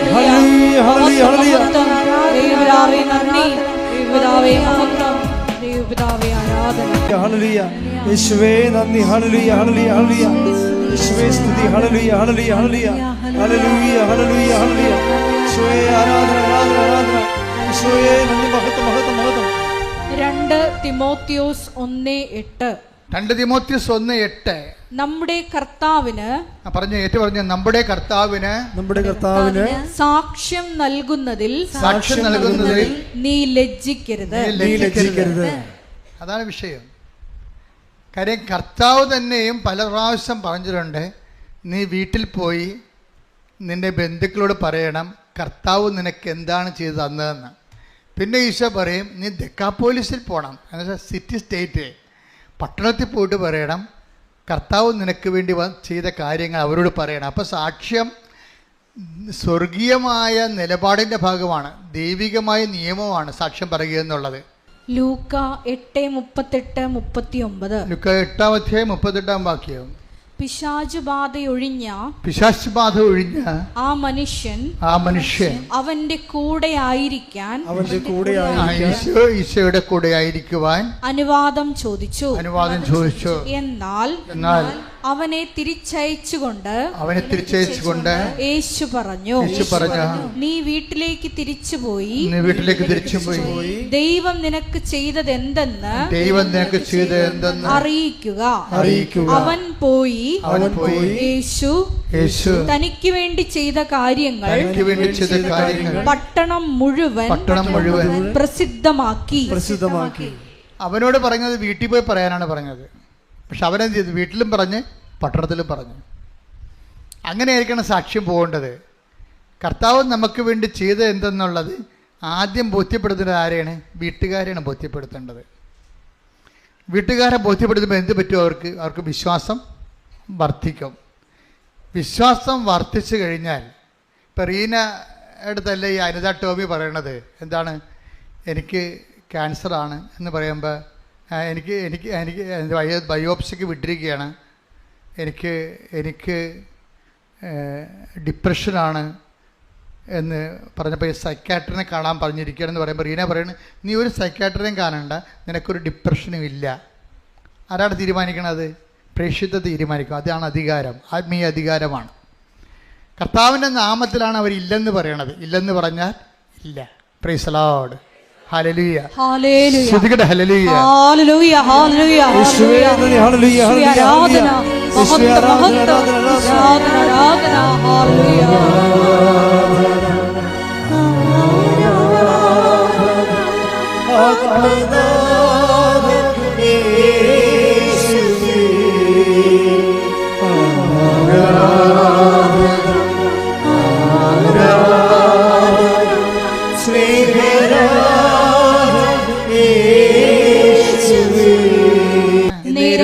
ആരാധനയും സ്തുതിയും പുകഴ്ചയും പരിശുദ്ധ പരമ ദിവ്യകാരുണ്യത്തിന് നേരവും ആരാധനയും സ്തുതിയും പുകഴ്ചയും ഉണ്ടായിരിക്കട്ടെ. അപ്പോൾ ആ ക്ലാസ്സിൽ തന്നെ കർത്താവ് അവളെ വിശുദ്ധീകരിച്ചു. അവളുടെ വിദ്വേഷമെല്ലാം പോയി, അവളുടെ ദേഷ്യമെല്ലാം മാറി. അവൾ ശരിക്കും ഒരു വിശുദ്ധിയിലേക്ക്, അവളെ ഒറ്റ ക്ലാസ് കൊണ്ട് തന്നെ അവൾ വിശുദ്ധീകരിക്കപ്പെട്ടു. ഇവളുടെ ഈ മെഡിക്കൽ സീറ്റുണ്ടായത് കാരണം അന്ന് തന്നെ ആൾക്കാർ വന്ന് എന്നെ കാണാൻ ഒരു അവസരം കിട്ടി. അന്ന് ഈ സബ്ജക്റ്റിനെ കുറിച്ചൊന്നും അറിയത്തില്ലല്ലോ. ഞാൻ അവളുടെ FNE ഈ ബയോപ്സിക്ക് വിട്ടി തൊണ്ടയിൽ ബയോപ്സി FNS ചെയ്തപ്പോഴും ഒരു മുഴയല്ല 3 മുഴയുണ്ട്. ഒരു മുഴ ക്യാൻസറസ് ആണ്. അത് നമ്മൾ അറിയപ്പെടാതിരുന്ന മുഴയാണ് ക്യാൻസറസ്. അതിൻ്റെ സാമ്പിൾ ടെസ്റ്റിൽ ക്യാൻസറസ് ആണത്. അപ്പോൾ ക്യാൻസറസ് ആയിട്ടാണ് ഇവിടെ വരണത്. പക്ഷെ ഞാനിത് ഇവളുടെ ഈ മെഡിക്കൽ പേപ്പർ കൊണ്ടുപോയി അമ്മയുടെ മധ്യസ്ഥന് വെച്ചു. പ്രത്യക്ഷീകരണ പ്രാർത്ഥനയുടെ പ്രധാനപ്പെട്ട പ്രസക്ത ഭാഗങ്ങൾ ചൊല്ലി ഈശോൻ്റെ അടുത്ത് കൊണ്ടുവച്ച് വിശ്വപ്രമാണം ചൊല്ലി. നിങ്ങൾ ഓർക്കുന്നുണ്ടോ ഞാനതാണ്ട് വലിയ ആനക്കായ പ്രാർത്ഥനയാണ് ചെല്ലണമെന്ന്? ഇല്ല, പ്രാർത്ഥനയെല്ലാം കത്തോലിക്ക സഭയുടെ പ്രാർത്ഥനയുള്ളൂ. ആ വിശ്വാസ പ്രമാണം പിന്നെ ഒരു പ്രശ്നം എന്ന് പറയുന്നത് വിശ്വാസ പ്രമാണമൊക്കെ ചെല്ലുമ്പോൾ ഇത് നമ്മൾ തമ്മിൽ ചെല്ലുമ്പോൾ ഇത് വ്യത്യാസം ഉണ്ടാകുന്നേ ഉള്ളൂ. കാര്യം നിങ്ങളിത് പ്രാർത്ഥനയായിട്ട് പട്ടിക പോലെ ചെല്ലുകയാണ്. ഒന്നിൻ്റെ ഒന്നെന്തണ്ടേ, മനസ്സിലായില്ലേ? ഏക ദൈവത്തെ ഞാൻ വിശ്വസിക്കുന്നു. ഏക ദൈവം 10,000 നമുക്കെന്താണെന്ന് മനസ്സിൽ എന്താണ് പറയണമെന്നൊക്കെ കുറിച്ചൊരു ഐഡിയ ഇല്ലേ? ഏക ദൈവത്തിൽ വിശ്വസിക്കുമെന്ന് പറയുമ്പോഴേ ഏകമായാലും എന്ത് 10,000 എന്ത് ദൈവമല്ലേ, വിശ്വസിച്ചാൽ പോരെ. ഇങ്ങനെ ഒരു വാർത്താ മട്ടിലാണ് നിങ്ങൾ ഈ വിശ്വാസം കൈകാര്യം ചെയ്യണത്. ഞങ്ങൾ ഏകമെന്ന് പറഞ്ഞു കഴിഞ്ഞാൽ ദശാംശത്തിൽ പോലും 0 അത് ഷാർപ്പായിരിക്കും. കാര്യം ഞാൻ ഒരു മനുഷ്യന് ഏക ദൈവത്തെ വിശ്വസിക്കണമെന്ന് ഒറ്റ വാക്ക് ചങ്ക് കൊണ്ട് പറഞ്ഞാൽ തീരാവുന്ന പ്രശ്നമേ ഇന്ന് മനുഷ്യനെ ഉണ്ടായിട്ടുള്ളൂ. അതാണ് ഞാൻ ഈ കൃപാസന ശുശ്രൂഷ കൊണ്ട് പഠിച്ചെടുത്തത്. അപ്പോൾ ഒരു സാധനം എന്ത് പറയുന്നു എന്നുള്ളക്കുപരി ആര് പറയുന്നു എന്നുള്ളതും പ്രശ്നമാണ്. നമ്മൾ എന്ത് പറയുന്നു എന്നുള്ളത് പോലെ തന്നെ പ്രശ്നമാണ് ആര് പറയുന്നു എന്നുള്ളത്. ഞാൻ എപ്പോഴും നിങ്ങളോട് പറയും നിങ്ങളുടെ വാല്യൂ ആഡ് ചെയ്യണമെന്ന് പറയും. എന്ന് വെച്ച് കഴിഞ്ഞാൽ വാല്യൂ ആഡ് ചെയ്യുക വെച്ച് കഴിഞ്ഞാൽ നമ്മളുടെ കഴിഞ്ഞകാല ജീവിതങ്ങൾ സുവിശേഷത്തിന് വേണ്ടി നമ്മൾ കട്ട സഹിച്ചത്. അനിത ടോമി എന്താ ചെയ്തിരിക്കണത്? ക്ലാസ് കേട്ടപ്പോൾ എന്ത് ചെയ്ത്? ക്ലാസ് കേട്ട് കഴിഞ്ഞപ്പോൾ ഇവൾ പോയി കുമ്പസാരിച്ച്. ക്ലാസ് കേട്ടപ്പോൾ കുമ്പസാരിക്കണമെന്ന് വെച്ച് കഴിഞ്ഞാൽ ഈ കുഴാഴ്ച കുമ്പസാരമല്ല. കുഴാഴ്ച കുമ്പസാരം അറിയാമല്ലോ, ചത്തവർക്ക് വേണ്ടി മരിച്ചവർ കുമ്പസാരിക്കണം. അതായത് ഒരു പശ്ചാത്താപം കാണത്തില്ല പിശാചിന്. അച്ഛൻ കുമ്പസാരം കൂട്ടിയിരിക്കണ കാരണം അവിടെ പോയി എന്തെങ്കിലും പറയണമെന്ന് ചോദിച്ചാൽ പണ്ടത്തെ പട്ടിക പറഞ്ഞു പോകും. എൻ്റെ അടുത്താണെങ്കിൽ അപ്പം അപ്പോൾ പിടിവരുവാവും. എനിക്കറിയാം കള്ളത്തറയിൽ പറയണമെന്നും ഈ സത്യസന്ധതയല്ലെന്നും. ഞാൻ മാറുന്നേ, നിങ്ങളിപ്പോൾ എന്താ പറഞ്ഞത്? ഈ സംഭവമല്ലേ നേരത്തെയും പറഞ്ഞത്? നിങ്ങൾ എന്താ ഉദ്ദേശിക്കുന്നത്? മരിച്ചവരുടെ ആത്മശാന്തിക്ക് വേണ്ടിയാണോ ഇത് കുമ്പസാരിക്കണത്? ഇത് സത്യമായ സന്തതമായ കുമ്പസാരമാണോ? ഞാൻ ചോദിക്കും. എന്താ കാര്യം വെച്ച് കഴിഞ്ഞാൽ എൻ്റെ ഉദ്ദേശം എന്താണ്? ഇവരെ കുമ്പസാരിപ്പിക്കുക എന്നുള്ളതിനേക്കാൾ ഉപരി ഇവരെ വിശുദ്ധീകരിക്കുക, സുവിശേഷത്തിൻ്റെ സാക്ഷിയാക്കുകയാണ്. അത് നല്ല. ഇപ്പം നിങ്ങളോട് ശാന്തമില്ലാതെ സംസാരിച്ചെങ്കിൽ ഞാൻ ജനങ്ങളോട് സൗമ്യമായിട്ട് സംസാരിക്കത്തുള്ളൂ. പക്ഷേ എന്താ പ്രശ്നം വെച്ച് കഴിഞ്ഞാൽ അവരെ കുറ്റം പറഞ്ഞൊരു കാര്യമില്ല, അവർക്കറിയത്തില്ല. അവർക്ക് യാന്ത്രികമായിട്ട് ഇങ്ങനെ ചെയ്യണതാണ് പല കാര്യങ്ങളും. പക്ഷെ റീന ഇങ്ങനെ അല്ലെങ്കിൽ അനിത ടോമി ഇങ്ങനെ യാന്ത്രികമായിട്ട് ചെയ്യണതല്ല. അനിത ടോമി ആത്മാർത്ഥമായിട്ട് ദൈവത്തോട് എനിക്കുള്ള ബന്ധം മുറിഞ്ഞുപോയി. എൻ്റെ വൈരാഗ്യവും, കാര്യം ദൈവം സ്നേഹമല്ലേ. അപ്പോൾ എൻ്റെ വൈരാഗ്യം, വിദ്വേഷം അതെല്ലാം കൊണ്ട് അത് മുറിഞ്ഞുപോയി. അപ്പോൾ എനിക്ക് ദൈവത്തോട് അടുത്ത് ജീവിക്കണം. സങ്കടമാണ് ആളിനെ. കണ്ട ഒരാളിൻ്റെ ഇപ്പോൾ കുമ്പസാരത്തിൽ മിനിമം പശ്ചാത്താപം ഇല്ലെങ്കിൽ നിങ്ങൾ കുമ്പസാരത്തിൽ എന്താ കാര്യമാക്കണം? ഏറ്റവും മനുഷ്യന് വേണ്ടത് അതാണ് പാപങ്ങളെല്ലാം ക്രമമായി ഓർക്കണത്, ചെയ്ത പാപത്തെക്കുറിച്ച് പശ്ചാത്തപിക്കുന്നത്. അതാണ് നല്ല കുമ്പസാരം. എവിടെ എഴുതി വെച്ചിട്ടുണ്ട്. നോൻപ് കാലമായതുകൊണ്ട് കർത്താവ് എന്നിലൂടെ നിങ്ങളോട് ഇതെല്ലാം പറഞ്ഞു തരികയാണ്. മനസ്സിലായില്ലേ? അപ്പം അതുകൊണ്ട് ഇതെല്ലാം കൃത്യമായിട്ട് ചെയ്യണം. അപ്പം ഈ അനിത ടോമിയുടെ കുമ്പസാരം കഴിഞ്ഞപ്പോൾ കുമ്പസാരക്കാരൻ പറഞ്ഞു, അനിതേ നിനക്ക് പ്രശ്നങ്ങളുണ്ട്, പ്രയാസങ്ങളുണ്ട്, അതെല്ലാം ശരിയാണ്. നീ ഒത്തിരിയേറെ തെറ്റിദ്ധരിക്കപ്പെട്ടിട്ടുണ്ട്, ഒറ്റപ്പെട്ടിട്ടുണ്ട്, സങ്കടപ്പെട്ടിട്ടുണ്ട്, അതൊക്കെ ശരിയാണ്. നിനക്ക് എന്തുകൊണ്ട് നമ്മുടെ കർത്താവിൻ്റെ പീഡാനുഭവങ്ങളോടുകൂടെ ഇതങ്ങോട്ട് കൂട്ടിവെക്കാൻ പാടില്ല? എന്തുകൊണ്ട് നിനക്ക് നമ്മുടെ കർത്താവ് വല്ല തെറ്റും ചെയ്താ? ആരുടെങ്കിലും കടുത്തേക്ക് കയറിയാ? ആരെങ്കിലും നിന്ദിക്കുന്ന വല്ലതും ചെയ്താ? ആരെങ്കിലും ഉപദ്രവിച്ച? ഒരു തെറ്റും ചെയ്യാതെ അല്ലേ കർത്താവ് ഇത്രയും അനുഭവിച്ചത്? അപ്പം നിൻ്റെ അനുഭവങ്ങളെ കർത്താവിൻ്റെ പീഡാനുഭവത്തിൽ കൂട്ടിവെക്കുമ്പോൾ നീ കർത്താവിൻ്റെ രക്ഷണീയമായ കൃത്യത്തിൽ പാപശാപത്തിന് വേണ്ടിയുള്ള കർത്താവിൻ്റെ പീഡാസഹനങ്ങളിൽ നീ പങ്കെടുക്കുകയല്ലേ ചെയ്യണത്. അപ്പോൾ പരമപിതാവ് പ്രസാദിച്ച് കർത്താവിന് കൃപ കൊടുത്ത പോലെ നിന്നെയും കർത്താവ് കൃപ തന്ന് അനുഗ്രഹിക്കും. എന്ത് സുന്ദരമായ ഉപദേശമാണ് ആ ഉപദേശം. അനിത ടോമി അങ്ങനെ തന്നെ ഇങ്ങനെ പറയുകയാണത്. ഇവളെ സൈക്കാട്രിസ്റ്റ് ട്രീറ്റ്മെൻറ്റ് വിട്ട ആളാണേ. റീനയാണ് വഴി പിരിച്ചിട്ട് കറക്റ്റ് ട്രീറ്റ്മെൻറ്റ് വിടണത്. റീനയാണ് പറഞ്ഞത് നിൻ്റെ കാര്യം കൃപാസനം മാത്രം നോക്കിക്കൊള്ളൂ എന്ന് പറഞ്ഞ്, നിനക്കൊരു ഡിപ്രഷൻ ഇല്ലെന്ന് പറഞ്ഞ്. ഇപ്പം എന്നാ പറ്റി? ഒരു കുമ്പസാരം കൂടി കഴിഞ്ഞപ്പോൾ ആൾ ഊക്കിയായി. അതിനുശേഷമാണ് വന്ന് അച്ഛനെ കാണുന്നത്. കണ്ടു കഴിയുമ്പോൾ ഞാനെന്ത് ചെയ്യണത്, ഞാൻ ഈ സംഭവം എടുത്തിട്ട് ഇവളുടെ ക്യാൻസർസ് ആയിട്ടുള്ള റിപ്പോർട്ട് അമ്മയെടുത്ത് കൊണ്ടേ കൊടുക്കും. അമ്മയുടെ മധ്യസ്ഥമല്ലേ, ആ പച്ച മഷി കൊണ്ട് ഒന്ന് വരച്ചേക്കാൻ പറയും. കാര്യം എന്താണ്, അവൾ ജീവിക്കാൻ തുടങ്ങിയതല്ലേ ഉള്ളവൾ. ആ പച്ച മഷി കൊണ്ട് വരച്ചാൽ പിന്നെ ഈശോ നോക്കത്തുമില്ല, യാതൊരു ഒബ്ജക്ഷനും ഉന്നയിക്കത്തില്ല. അതാണല്ലോ ഉടമ്പടിയുടെ രഹസ്യം എന്ന് പറയുന്നത്. അവൻ പറയണ പോലെ ചെയ്ത് ജീവിക്കുകയല്ലേ. പക്ഷെ അവൻ പറയണ പോലെ ചെയ്ത് ജീവിച്ചോളാം. അവൻ ദൈവത്തിന് ഉറപ്പ് വേണം. അവിടെയാണ് നമ്മുടെ റിസ്ക്. അതാണ്. അല്ല ഇവിടെ കൊണ്ടുവന്ന് പശു പ്രസവിക്കണം, അമ്മ പ്രസവിക്കണമെന്ന് പറഞ്ഞ് എഴുതി വെക്കത്തില്ലേ, രണ്ടും പ്രസവമാണല്ലോ. ഞാൻ എപ്പോഴും പറയും, നിങ്ങളെ കളിയാക്കണം അങ്ങനെയാണ്. ഓരോ അണ്ണന്മാർ കിട്ടുമ്പോൾ തന്നെ കുത്തിരുന്ന് എഴുതുകയാണ്. 6 കാര്യം പറയുമ്പോൾ 60 കാര്യം എഴുതിയിട്ട് തിരിയില്ല. അവർക്ക് കാര്യങ്ങൾ മാത്രമേ ഉള്ളൂ, കർത്താവ് മാത്രമേ ഇല്ല. കാര്യങ്ങൾ മാത്രമേ ഉള്ളൂ, കർത്താവ് മാത്രമേ ഇല്ല. ചിലർക്ക് കാര്യങ്ങൾ കർത്താവ് തന്നെ ആയിരിക്കും. കർത്താവ്, എൻ്റെ കാര്യമെന്ന് പറഞ്ഞാൽ നീയാണ്. നിന്നെ പിരിഞ്ഞ് ജീവിക്കാൻ ഇടവരുത്തരുത്, നിൻ്റെ കൂടെ ജീവിക്കാൻ എന്നെ സഹായിക്കണം. അതാ അപ്പം വിഷയം മാറി. അപ്പം ദൈവത്തെ ജെനുവിനാണെന്ന് മനസ്സിലാവും. ദൈവത്തിന് വേണ്ടി ജീവിക്കാൻ വേണ്ടിയല്ലേ ഇത്രയും കഷ്ടപ്പെടുന്നത്. അപ്പോൾ ഞാനിത് അമ്മയോട് പറഞ്ഞു, അമ്മയെ പച്ചമഷിക്കൊന്ന് വരയിട്ടേക്കണേ, അത് ജീവിച്ച് പോട്ടെന്ന് പറയും. അതിന്നിട്ട് കൊണ്ടുവന്ന് ഈശോൻ്റെ അടുത്ത് കൊടുത്തിട്ട് വിശ്വപ്രമാണം ചെല്ലും. പിന്നെ ഒരു ബന്ധനം മോചനം ഡെലിവറൻസ് പ്രാർത്ഥനയും ചൊല്ലിയിട്ട് അവൾക്ക് കൊടുക്കും.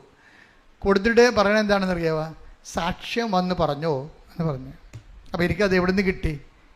ഇവിടുന്ന് പോയിട്ട് അവിടെ ചെന്നപ്പോൾ അവിടുന്ന് പറഞ്ഞതാണ് സാക്ഷ്യം പറഞ്ഞോളാൻ പറഞ്ഞത്.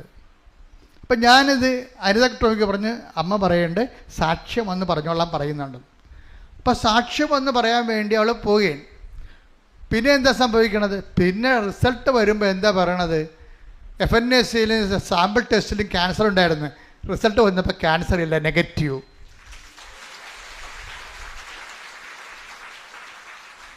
അപ്പോൾ ഇതാണ് ഉടമ്പടി.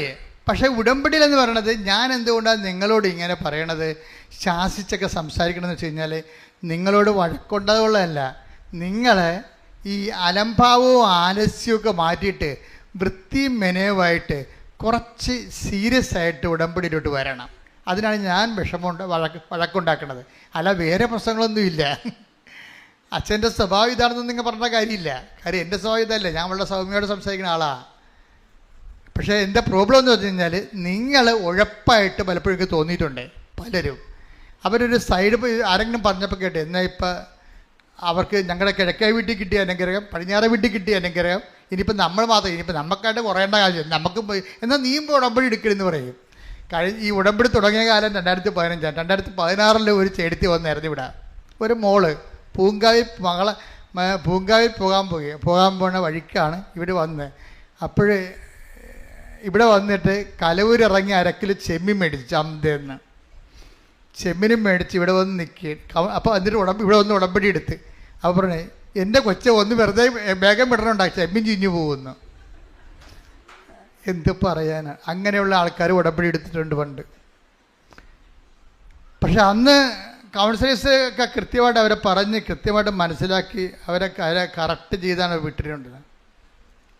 അപ്പോൾ അവർ സൈഡായിട്ട് പോകുന്ന വഴിക്ക്, എന്നാൽ ആലപ്പുഴ അളിയൻ്റെ വീട്ടിൽ പോകുകയല്ലേ എന്നൊരു ഉടമ്പടി എടുത്തേക്കാന്ന് പറഞ്ഞു. അങ്ങനെ പോകുന്ന വഴിക്ക് കയറിയാൽ ഉടമ്പടി വർക്കൗട്ട് ചെയ്യത്തില്ല.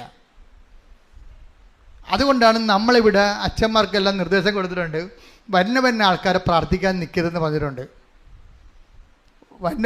ഈ അകത്ത് ഇത് പെരുവഴിയല്ലേ, നാഷണൽ ഹൈവേ അല്ലേ, ആ പോണ വഴിക്ക് ഇവിടെ ആൾ കൂടി നിൽക്കണം. ഇതെന്താ, ഇവിടെ കൃപാസനം ആണോ, എന്നൊന്ന് ഇറങ്ങിയേക്കാം. അവിടെ അപ്പുറത്ത് പോയി ചായയും കുടിച്ച് ഇവിടെ വരുമ്പോഴാണ് അച്ഛനിരിക്കണം. അങ്ങനെ തലേന്ന് കാണിച്ചേക്കും. പേരെന്താ, കൃപാസനത്തിൽ വന്നത് പ്രാർത്ഥിച്ചെന്ന പേര്. എന്ത് ഇവൻ്റെ അത് മിക്കവാറും പൊറുക്കാൻ കഴിക്കണം, മരിക്കാനാകും. പിറ്റേ ആഴ്ചയിൽ എന്താ, ഇവൻ തമ്പുരാന് പണി തന്നിരിക്കണല്ല, പോണ വഴിക്ക് കയറി തമ്പുരാന് പണി കൊടുത്തിരിക്കണതാണ്. അപ്പം അത്രയും പ്രാധാന്യമേ ഉള്ളൂ. നമ്മൾ അഡ്രസ്സ് ചെയ്യരുത്. നമ്മൾ അഡ്രസ്സ് ചെയ്യേണ്ടത് കഴിഞ്ഞാൽ അവരെ ഉടമ്പടി എടുത്ത് ഇതിന് വേണ്ടി തന്നെയാണ് വന്നതെന്ന് നമ്മൾ നോക്കണം. കർത്താവിൻ്റെ കാര്യം ഇത് ഭയങ്കര സീരിയസ് ആയല്ലേ, സത്യസന്ധമായ കാര്യമാണ്. ഞാൻ അച്ഛന്മാരെ എല്ലാം വിളിച്ചതിനെ മുറി ഇരുത്തി കറക്റ്റ് കാര്യം പറയും. എന്താ കാര്യം, അച്ഛന്മാർക്ക് അറിയത്തില്ലല്ലോ. ഒന്ന് പ്രാർത്ഥിക്കുക, നമ്മൾ പ്രാർത്ഥിക്കാൻ വേണ്ടിയില്ല അഭിഷേകം മേടിച്ചിരിക്കണത്, അങ്ങോട്ട് പ്രാർത്ഥിച്ചേക്കാം. ഞാൻ അത്രയും കയ്യൊന്നും നീളണ്ട. എന്താ കാര്യം, ഈ കക്ഷി ഇതിനു വേണ്ടിയാണ് വന്നത്. ഇത് ഉടമ്പടി ധ്യാനകേന്ദ്രമാണ്. ലോകത്തിൽ ഇവിടെ മാത്രം എന്താ ഉടമ്പടി തരാൻ കാര്യം? അത് ഒറ്റ ചിന്ത പോരെ, അത് നിലനിൽപ്പാണ്. എന്ന് വെച്ച് കഴിഞ്ഞാൽ നമ്മൾ 5 മിനിറ്റ് നമ്മുടെ ചുണ്ട് ചലിപ്പിച്ചാലും കർത്താവിന് പ്രയോജനം ഉണ്ടാകണം തന്നെ ഞാൻ ഈ 30 കൊല്ലം ചിന്തിച്ചിരിക്കണത്. അപ്പം കർത്താവിൻ്റെ മുമ്പിലുള്ള നിപ്പ് എങ്ങനെയാണെന്ന് എനിക്കറിയാം. അതുകൊണ്ടല്ലേ അമ്മ പ്രത്യക്ഷപ്പെട്ടത്. അപ്പം അതുകൊണ്ട് തന്നെ നമ്മൾ ഈ വിഷയത്തിൽ കർക്കശ്യമാണ്. നമ്മൾ കൊടുക്കണ പൊന്നിനേക്കാളും തങ്കത്തെക്കാളും വിലയുള്ള ദൈവത്തിൻ്റെ കൃപയാണ് കൊടുക്കുന്നത്. അപ്പം അത് വാങ്ങുന്നവന് ആ ബോധം ഉണ്ടാകണം. അല്ലെങ്കിൽ നമ്മൾ ബോധം ഉണ്ടാക്കും. അത് ആ ബോധം ഉണ്ടാക്കും. അപ്പം അത് അച്ഛൻ ടോക്ക് കേൾക്കുമ്പോൾ എനിക്ക് മനസ്സിലാകും നിങ്ങൾ സത്യസന്ധമായിട്ട് ആണ് വിഷയം പോകണമെന്നുണ്ടെങ്കിൽ. ഇപ്പോൾ ഇവള് ഈ അനിതാട്ടോയി പറഞ്ഞ ഒരു വേറെ കാര്യമുണ്ട്. അനിതാട്ടോയി പറഞ്ഞേ എനിക്ക് ട്രീറ്റ്മെൻറ്റിലേക്ക് തൊണ്ടയ്ക്ക് ഓപ്പറേഷൻ വേണ്ടി വന്ന ക്യാൻസർ ഇല്ലെന്ന് തെളിഞ്ഞ്, പക്ഷേ എന്നാലും ആ മുഴ കളയണ്ടേ, അപ്പോൾ മൂക്കിൽ കൂടി ട്യൂബ് ഇടേണ്ടി വരും. അപ്പോൾ അനിതാട്ടോയി പറയണേ എൻ്റെ മൂക്കിലൊരു കുരു ഉണ്ടായിരുന്നു. അപ്പോൾ എനിക്ക് പേടിയായിരുന്നു. മൂക്കിലൂടെ ട്യൂബ് കയറ്റി കഴിയുമ്പോൾ ആ കുരുവൽ ഉരഞ്ഞാൽ എനിക്ക് ഭയങ്കര സീനാവും. എന്ത് ചെയ്യൂ? അപ്പോൾ ഞാൻ എന്ത് ചെയ്ത്, ഞാൻ ഉടമ്പടി തൈലം എടുത്തിട്ട് ബിഷോപ്രമാണെങ്കിലും മൂക്കിൻ്റെ അകത്ത് കൈയിട്ട് തേച്ച് അത് കാണാനില്ലെന്ന്.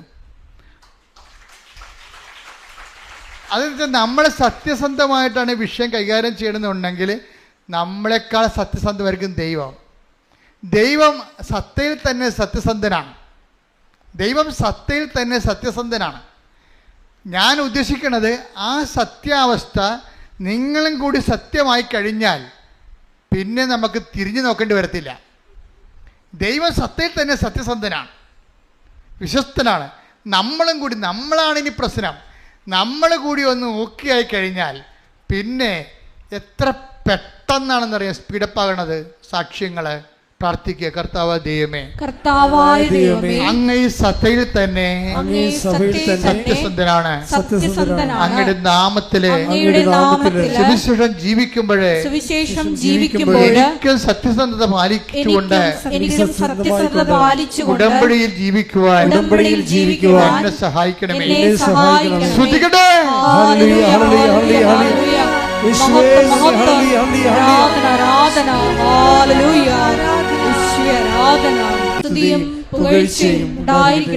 പരിശുദ്ധ പരമ ദിവ്യകാരുണ്യത്തിന് ആരാധനയും സ്തുതിയും പുകഴ്ചയും ഉണ്ടായിരിക്കട്ടെ. പിന്നെ അനിത ടോമി പറയുന്ന മൂന്നാമത്തെ കാര്യമുണ്ട്.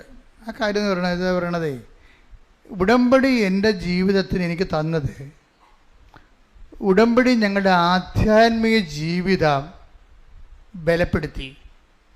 ഞങ്ങൾ ജീവിച്ചുകൊണ്ടിരുന്നത് സാധാരണ ഒരു ജീവിതമാണ്. അതിനകത്ത് കുശുമ്പും കുന്നായ്മയും പങ്കുവെക്കുമ്പോൾ തമ്മിലടിയും പരദൂഷണവും എല്ലാ സംഭവങ്ങളും ഉണ്ടല്ലോ സാധാരണ ജീവിതം. ഉടമ്പടിയോടുകൂടി ഈ സാധാരണ ജീവിതം അങ്ങോട്ട് മാറ്റും. ആ പേജ് അങ്ങോട്ട് കീറിക്കളയും. നിങ്ങൾ വല്ല പേജ് കീറിക്കളയാത്ത ആൾക്കാർ ഇപ്പോഴും ഉണ്ട്. അതാണ് പ്രശ്നം. കുശുമ്പും കുന്നായ്മയും പരദൂഷണവും വെറുപ്പും വിദ്വേഷവും വാശിയും വൈരാഗ്യവും ഭർത്താവിനിടയ്ക്ക് ഭാര്യയും അങ്ങോട്ടും ഇങ്ങോട്ടും ഭക്ഷണം കഴിക്കാതിരിക്കുക, അങ്ങനെ മത്സരം, ഇങ്ങനെ പല, അതായത് ഒന്നും നിങ്ങളെ കീഴടങ്ങാൻ തയ്യാറല്ല. നിങ്ങളിതെല്ലാം, അതായത് നമ്മൾ ഓരോ വിഷയവും ക്രിസ്തുവിൻ്റെ നാമത്തിലാണ് നമ്മളെ ഏറ്റെടുക്കുകയോ വിട്ടുകൊടുക്കുകയോ ചെയ്യുന്നുണ്ടെങ്കിൽ നിങ്ങൾ ബലം പ്രാപിക്കും. ചിലപ്പോൾ നിങ്ങൾ നല്ല ആൾക്കാരായിരിക്കും, നിങ്ങളോട് ചെയ്ത അപരാധങ്ങളായിരിക്കും, നിങ്ങളെ റൈറ്റ് ഓഫ് ചെയ്തിട്ടില്ല. എഴുതി തള്ളാത്തോടത്തോളം കാലം ആ തിന്മയിൽ നിങ്ങൾ നിൽക്കുകയാണ്. നിങ്ങളുടെ ശത്രു നിങ്ങളോട് ചെയ്ത തിന്മയിൽ തന്നെ നിങ്ങൾ നിൽക്കുകയാണ്. സുവിശേഷം രണ്ടിനെ ഒരുപോലെ കണ്ടത്. ഇടി കൊണ്ടവനെയും ഇടിച്ചവനെയും സുവിശേഷം പ്രതിയായിട്ട് തന്നെ കാണുന്നത്. എന്താ കാര്യം എന്നറിയാമോ? കർത്താവിനെ സ്വീകരിച്ചവനാണെങ്കിൽ ഇടി കൊണ്ടവൻ കർത്താവിൻ്റെ നാമത്തിൽ റൈറ്റ് ഓഫ് ചെയ്യും. ഈ വിശുദ്ധന്മാരുടെ ജീവിതം മുഴുവൻ അതല്ലേ കർത്താവ് റൈറ്റ് ഓഫ് ചെയ്യണം. നിൻ്റെ ഒരു കർണത്തടിക്കണവന് മറുകരണം കാണിച്ചു കൊടുക്കും, ക്ഷമിക്കണമെന്ന് പറഞ്ഞു. എന്താ കാര്യം? അതിനേക്കാൾ വലുതാണ്, നിന്നെ തല്ലിയവനേക്കാൾ വലുതാണ് ദൈവം നിനക്ക്. അപ്പോൾ ദൈവത്തെക്കാൾ വലുതാണ് എന്നെ തല്ലിയവനെന്ന് പറയുമ്പോഴേ തല്ലിയവനല്ലേ നിൻ്റെ ദൈവം. പറഞ്ഞാൽ മനസ്സിലാകുന്നുണ്ടോ? ഇത്തിരി പാടാണ്. അപ്പോൾ നിങ്ങൾ ഓർത്താ ഇത് ഈസിയാണെന്ന്. ഈസി അല്ല, ഇത് ഈസി അല്ലെന്ന് മനസ്സിലാകുമ്പോൾ ഈ കുരിശക്കാർ തുണിയില്ലാതെ കിടക്കണ കാണുമ്പോൾ മനസ്സിലാകണില്ല ഈസി അല്ലെന്ന്. ഈസി അല്ലേ ഇത്? പക്ഷെ നമ്മളത് വില കൊടുക്കണം. ചില ആൾക്കാർ ക്രിസ്തുവിൻ്റെ നാമത്തെ പ്രതി, ഞാൻ എപ്പോഴും ഓർക്കുവേ, ബൈബിള് ഉപയോഗിക്കുന്ന ഏറ്റവും വലിയ ഉപാധി എന്ന് പറയണത്, കണ്ടീഷൻ എന്ന് പറയണത് ക്രിസ്തുവാണ്. ഇങ്ങനെ കണ്ടീഷൻ വെച്ച് ലോകത്ത് ആരുമില്ല. ഒരു മതനേതാക്കന്മാരും കണ്ടീഷൻ വെച്ച് പറയാൻ പറ്റത്തില്ല. കണ്ടീഷൻ വെച്ച് ക്രിസ്തുവിൻ്റെ നാമത്തിൽ ഞാനിത് ക്ഷമിക്കുന്നു എന്ന് പറയാൻ വേറെ ആരെക്കുറിച്ചും പറയാൻ പറ്റത്തില്ല. എന്താ കാര്യം? അവൻ നമുക്ക് വേണ്ടി അതുപോലെ ക്ഷമിച്ചത് കൊണ്ടാണ്, നമുക്ക് വേണ്ടി അതുപോലെ സഹിച്ചത് കൊണ്ടാണ്, അവൻ്റെ സഹനത്തെ പിതാവ് ഏറ്റെടുത്ത് അവൻ ഉയർത്തെഴുന്നേൽപ്പിച്ചത് കൃപയും മഹത്വവും മാറ്റിയത് കൊണ്ടാണ് അവൻ വിലയുള്ളവനായി മാറണത്. അതുകൊണ്ട് നമ്മുടെ സഹനങ്ങൾ, നമുക്ക് പരാജയം തന്നവർ, നമ്മളെ സങ്കടപ്പെടുത്തിയവർ, അവരോട് നമ്മൾ ക്രിസ്തുവിൻ്റെ നാമത്തിൽ, അവൻ്റെ നാമത്തിലാണ് എല്ലാ സംഭവവും. അപ്പോൾ ഒരു ഉടമ്പടിയോടുകൂടി അവൻ്റെ നാമത്തിൽ നമ്മളെല്ലാം എഴുതി തള്ളുകയാണ്. അങ്ങനെയാണെങ്കിൽ ഇന്ന് മുതൽ ഉടമ്പടി വർക്കൗട്ടാവും. ദൈവത്തിൻ്റെ സങ്കടം എന്ന് പറയുന്നത് എന്താണെന്ന് അറിയാവോ? ദൈവം പ്രവർത്തിക്കണതല്ല പ്രശ്നം, പ്രവർത്തിച്ചിട്ട് നമ്മൾക്ക് അത് അനുഭവിക്കാൻ പറ്റണില്ലല്ലോ എന്നുള്ളതാണ് പ്രശ്നം. മനസ്സിലായില്ലേ? ദൈവം പ്രവർത്തിക്കുന്നുണ്ട്, പക്ഷെ പ്രവർത്തിച്ചിട്ട് നമുക്കത് അനുഭവിക്കാൻ പറ്റണില്ല. ഇപ്പം ചില ആൾക്കാർ പറയുന്നില്ലേ, മരുന്ന് കയറണില്ല എന്ന് പറയും. ഇഞ്ചക്ഷനുണ്ട്, ഡോക്ടറോട് എഴുതി കൊടുത്ത ഇഞ്ചക്ഷൻ മാർക്കറ്റിൽ നിന്ന് വാങ്ങിച്ചിട്ടുണ്ട്, മെഡിക്കൽ സ്റ്റോറിൽ നിന്ന് വാങ്ങിച്ചിട്ടുണ്ട്, അത് കുത്തിവെക്കാൻ ഒരു നേഴ്സുണ്ട്. പക്ഷേ നേഴ്സിന് എന്താ സംഭവിച്ചിരിക്കണത്? പൾസ് കിട്ടണില്ലെന്ന്. അതാണ് പ്രശ്നം. ഞരമ്പ് കിട്ടണില്ല. ബാക്കി അവിടെ ഇതൊന്ന് ചിന്തിച്ച് നോക്കിയേ, നിങ്ങൾ ചിന്തിച്ച് നോക്കിയേ. അതായത് മരുന്നുണ്ട്, രോഗം കണ്ടുപിടിച്ചു, അതിന് മരുന്നുണ്ട്, മരുന്ന് അവൈലബിളാണ്, അത് പൈസ കൊടുത്തത് വാങ്ങിച്ചു, അത് കുറിക്കാൻ വേണ്ടി ഡോക്ടർ കുറിച്ച് തന്നിട്ടാണ് നമ്മൾ വാങ്ങിച്ചത്. അതിനനുസരിച്ച് അത് കുത്തിവെക്കാൻ വേണ്ടി നേഴ്സും വന്നിട്ടുണ്ട്. പക്ഷേ എന്താ പ്രശ്നം? ഞരമ്പ് കിട്ടണില്ല. അതാണ് പ്രശ്നം. അവിടെ ഇവിടെ ഇടിച്ചൊക്കെ നോക്കണം, തിരുമ്പി നോക്കണം, പക്ഷേ ഞരമ്പ് കിട്ടണില്ല. ദൈവത്തിന് എല്ലാ ഉടമ്പടിയുണ്ട്, ഉടമ്പടിയിലൂടെ എല്ലാ വിഷയത്തിനും അനുഗ്രഹമുണ്ട്, നേർച്ച വസ്തുക്കളുണ്ട്, പക്ഷെ ഞരമ്പ് കിട്ടണില്ല. അതാണ് പ്രശ്നം. എന്താ കാര്യം? നിങ്ങളുടെ ഉള്ളിലോട്ട് ഇത് തള്ളിക്ക് ഈ മരുന്ന് കയറണില്ല. മരുന്നിന് എന്താ കയറാത്ത? എന്താ കാര്യം? വൈരാഗ്യമുണ്ട്, വിദ്വേഷമുണ്ട്, അതുപോലെ തന്നെ പലതരത്തിലുള്ള പാപങ്ങളുണ്ട്. ഇനി ഈ ഉടമ്പടിക്കാലം കഴിഞ്ഞാൽ വീണ്ടും മുമ്പത്തേക്കാൾ ഇരട്ടി പാപം ചെയ്യാൻ വേണ്ടി തീരുമാനിച്ചിട്ടുണ്ട്. ഇതെല്ലാം കൊണ്ട് ഞരമ്പ് കിട്ടണില്ല. ഈ ഞരമ്പ് കിട്ടാത്ത രോഗികൾ ഉടമ്പടി എടുക്കാതിരിക്കണം നല്ലത്. എന്താ കാര്യം എന്ന് ആദ്യം നിങ്ങളിത് കറക്റ്റ് ചെയ്യണം.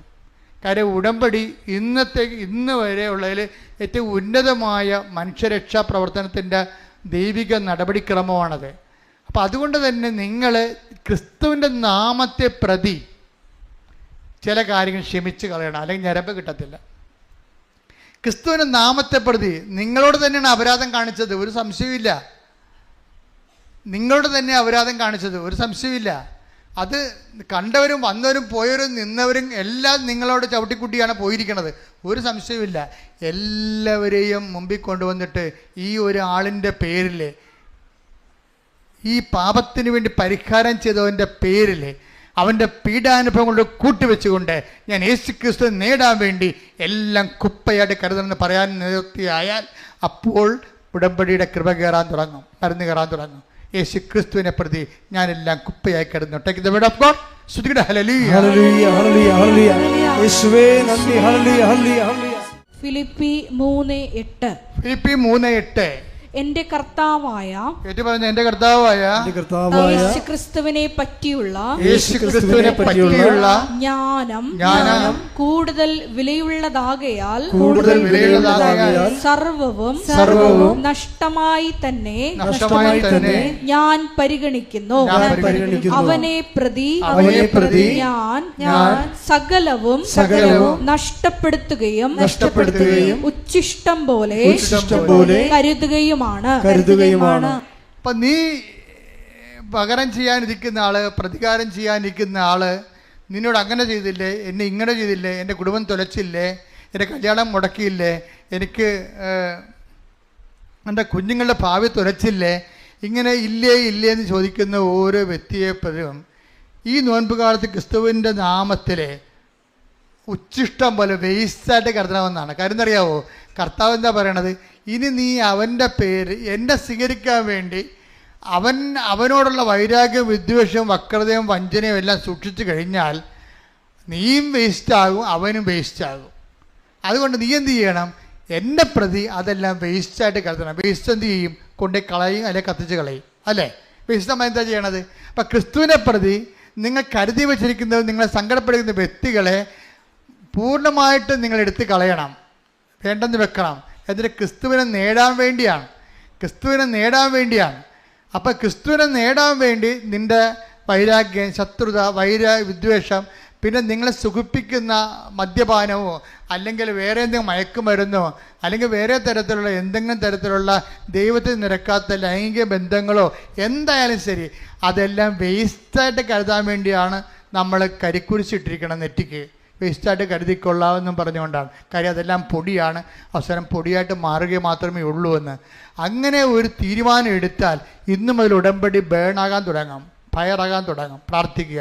കർത്താവായ ദൈവമേ, ക്രിസ്തുവിന് നിരക്കാത്ത എല്ലാ അരൂപികളെയും ക്രിസ്തുവിനെ പ്രതി ഉച്ചിഷ്ടം പോലെ കരുതുവാൻ എനിക്ക് അഭിഷേകം നൽകണമേ.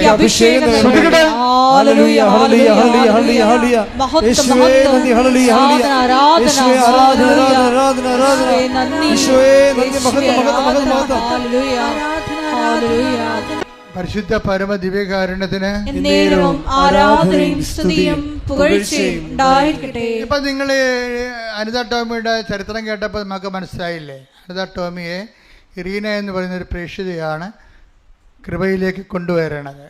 പക്ഷെ അതിനേക്കാൾ വരി നമുക്ക് ചിന്തിക്കാനുള്ളത്, അവരെ സൈക്കാട്രിസ്റ്റ് അവരെ സൈക്കാട്രിലോട്ട് വിട്ടതാണ്, ഡിപ്രഷനാണെന്നും പറഞ്ഞുകൊണ്ട്.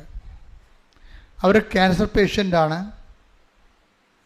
അപ്പോൾ ഇത്രയും ബുദ്ധിമുട്ട് നിൽക്കുന്ന ഒരു വ്യക്തി എങ്ങനെയാണ് ഇത്ര പെട്ടെന്ന് ഇന്ന് കാണുന്ന നിലവാരത്തിലേക്ക് ഉയർന്നത്? എങ്ങനെയാണ്? അത് മെഡിക്കേഷൻ കൊണ്ടല്ല, ശരിക്കും പറഞ്ഞാൽ ഒരു സാങ്കേതികമായ നൈപുണ്യം കൊണ്ടല്ല, മറിച്ച് എന്താണ്? അതായത് നമ്മളെ കഴിഞ്ഞ ദിവസം നമുക്ക് കണ്ടതാണ്. അതായത് നമ്മളിപ്പോൾ വെള്ളിയാഴ്ച ഉപവസിക്കുന്നവരുണ്ട്, ചൊവ്വാഴ്ച ഉപവസിക്കുന്നവരുണ്ട്, ഉടമ്പടി എടുക്കുക, അത് നോൻപിൻ്റെ ഉപവാസങ്ങൾ. ഉടമ്പടി എടുക്കുന്നവർ ബുധനാഴ്ച ഉപവസിക്കുക. അപ്പോൾ ശ്രദ്ധിക്കേണ്ട ഇതാണ്, ചൊവ്വാഴ്ച വെള്ളിയാഴ്ച ഉപവസിക്കേണ്ടത്. നോൻപിൻ്റെ ഉപവാസം എന്ന് പറയുന്നത് വെള്ളിയാഴ്ചയാണ് സാധാരണ കൂടുതലായിട്ട് വരണത്. അപ്പോൾ എല്ലാ ദിവസവും പച്ചക്കറി തന്നെ ഉപയോഗിക്കുന്നത് ഒത്തിരി പേരുണ്ട്, സഭയിൽ ഒത്തിരി പേരുണ്ട്. പക്ഷേ നിങ്ങൾ നല്ല കാര്യമാണ് ചെയ്യണത്. പക്ഷേ പ്രാർത്ഥനാ ജീവിതവും അതുപോലെ തന്നെ സുവിശേഷ സാക്ഷ്യ ജീവിതവും അതനുസരിച്ച് ക്രമീകരിക്കണം. കാര്യം നോൻപും ജീവിതവുമായിട്ടാണ് കണക്ട് ചെയ്യേണ്ടത്. പച്ചക്കറി കഴിച്ചാൽ മാത്രമാണ് നോൻപെങ്കിൽ ഈ ആടൊക്കെ നേരത്തെ സ്വർഗത്തിൽ പോകേണ്ടതാണ്, അല്ലേ?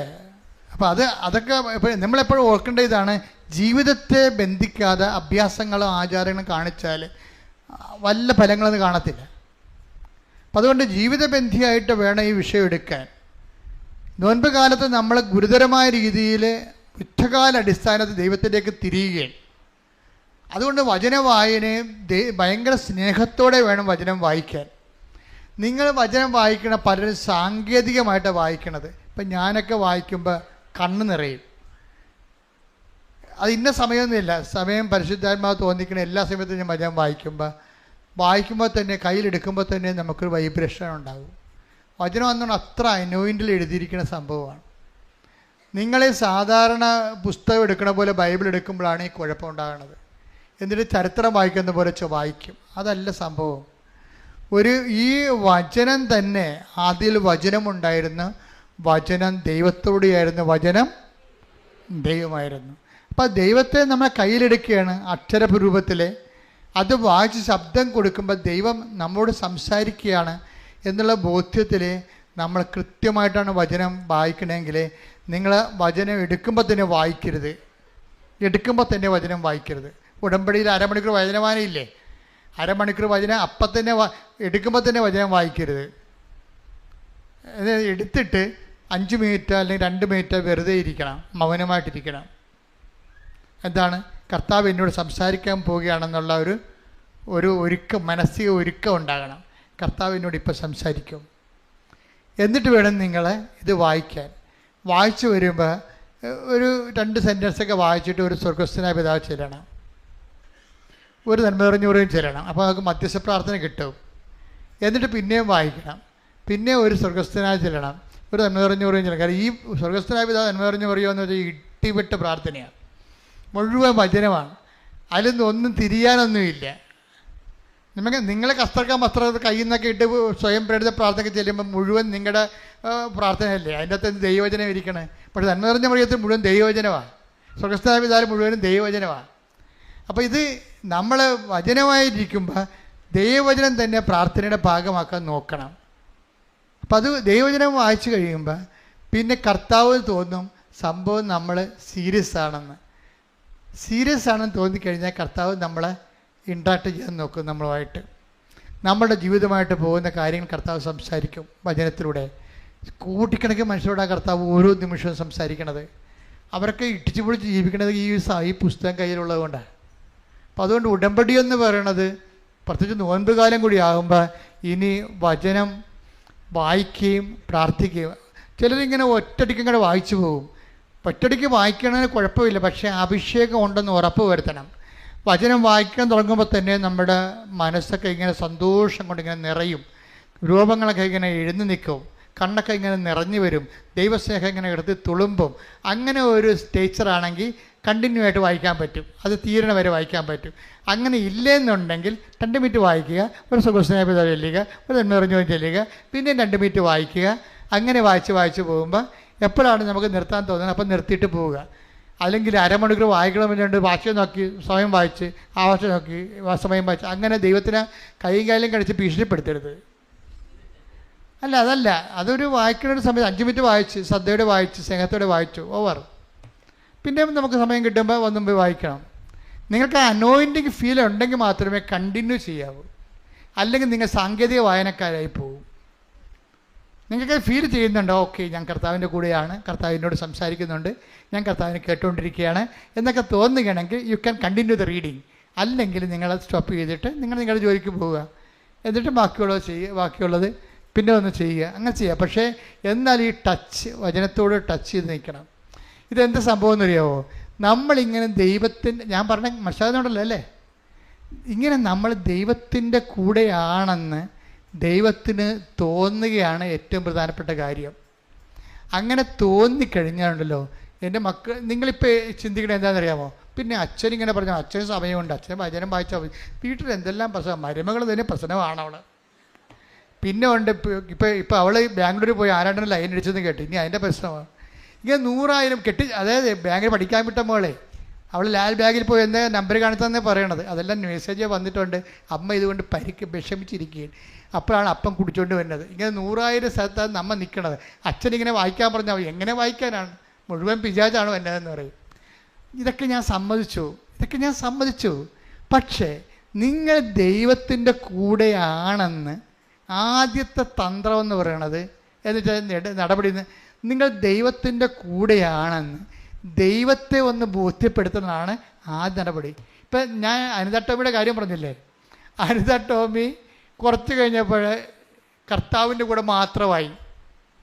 കർത്താവിനെക്കുറിച്ച് ചിന്തിക്കുന്നു, പരിശുദ്ധ അമ്മയെക്കുറിച്ച് ചിന്തിക്കുന്നു, രോഗികളെക്കുറിച്ച് ചിന്തിക്കുന്നു, അനാഥരെക്കുറിച്ച് ചിന്തിക്കുന്നു, ഭർത്താവും ഭാര്യയും കൂടി ജോലി ശുശ്രൂഷ ചെയ്യുന്നു. അങ്ങനെ അവർ കർത്താവിൻ്റെ ജീവിതം ജീവിക്കാൻ തുടങ്ങിയപ്പോൾ പെട്ടെന്നൊരു ഫോൺ കോൾ. അനിത പറയണേ, ആ ഒറ്റ ഫോൺ കോളിലൂടെ ഞങ്ങളുടെ കുടുംബ പ്രശ്നം മൊത്തം തീർന്നെന്ന്. അപ്പോൾ എൻ്റെ അടുത്ത അത് ആ സാക്ഷ്യം കേട്ടപ്പോൾ എനിക്കെന്ത് തോന്നിയറിയാമോ? അനിത എന്തുമാത്രം അനിതയെ ഡിപ്രഷനാക്കി കൊണ്ടുപോയി സൈക്കാട്രി തള്ളിയത് ഈ കുടുംബ പ്രശ്നമാണ്. പക്ഷെ നിന്റെ ദൈവത്തിന് നിന്റെ പ്രശ്നം തീർക്കാൻ ഒരു ഫോൺ കോൾ മാത്രം മതി. കൈയടിക്കട്ടെ, ശ്രുതിക്കട്ടെ.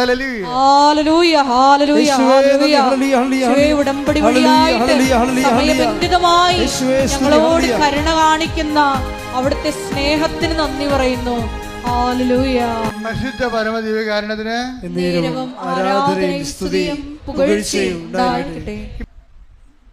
ഐസയ്യാ 43:2 എന്താണ്? നീ അഗ്നിയിലൂടെ നടക്കും, പറഞ്ഞേ, നീ അഗ്നിയിലൂടെ നടക്കും, അഗ്നി നിന്നെ വിഴുങ്ങുകയില്ല.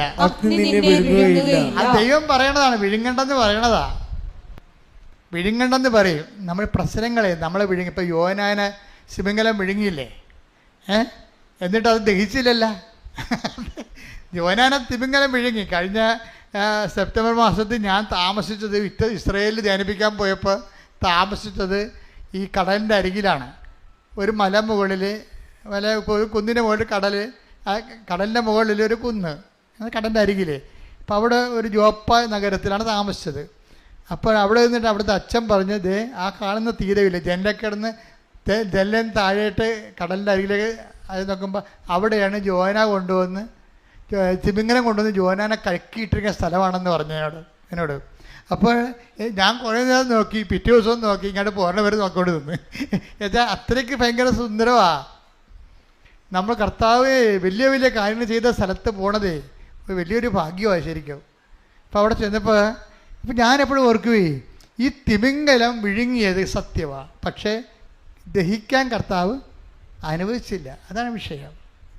അത് തന്നെയാണ് ഈ ഐസയ പറയണത്. നീ അഗ്നിയുടെ നടക്കും, പക്ഷെ അഗ്നി നിന്നെ ദഹിപ്പിക്കാൻ ഞാൻ അനുവദിക്കത്തില്ല. കർത്താവ് ആദ്യം ചെയ്യണ വിഷയം എന്താണെന്ന് അറിയുമോ? നീ ഉടമ്പടിയിലോട്ട് വന്നു കഴിയുമ്പോൾ കർത്താവ് ചെയ്യണത് എന്താണ്? നിന്നെ പൊള്ളലേൽപ്പിക്കാത്ത രീതി, തീ കത്തിക്കൊണ്ടിരിക്കും പക്ഷെ പൊള്ളലേൽപ്പിക്കുക. ദാനിയേലും അങ്ങനെയാണ്.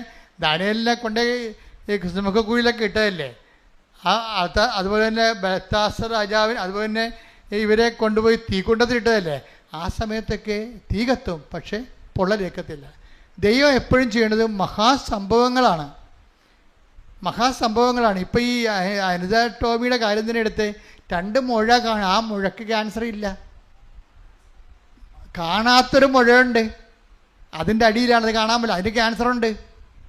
കണ്ട മുഴക്ക് ക്യാൻസർ ഇല്ല. കാണാത്ത മുഴ അവളെ അറിയിക്കാതെ കർത്താവ് കൊണ്ടുനടന്ന് ക്യാൻസറായിട്ട്. എന്നിട്ട് സമയം കിട്ടിയപ്പോൾ അവൾ കർത്താവിലേക്ക് തിരിഞ്ഞു വന്ന സമയത്ത് എന്ത് ചെയ്ത്, അത് ബയോപ്സി ചെയ്ത് കഴിഞ്ഞപ്പോൾ ആണ് നമ്മൾ അറിയേണ്ടത് നെഗറ്റീവാണെന്ന്. പക്ഷേ ഇവൾ പറയണത് എന്ത് വിഷയം പോസിറ്റീവാണെന്ന്. ഇവളെന്താ പറയണമെന്ന് അറിയാമോ? ഇവൾ അപകടത്തിലാണെന്ന് എനിക്ക് മനസ്സിലായത്.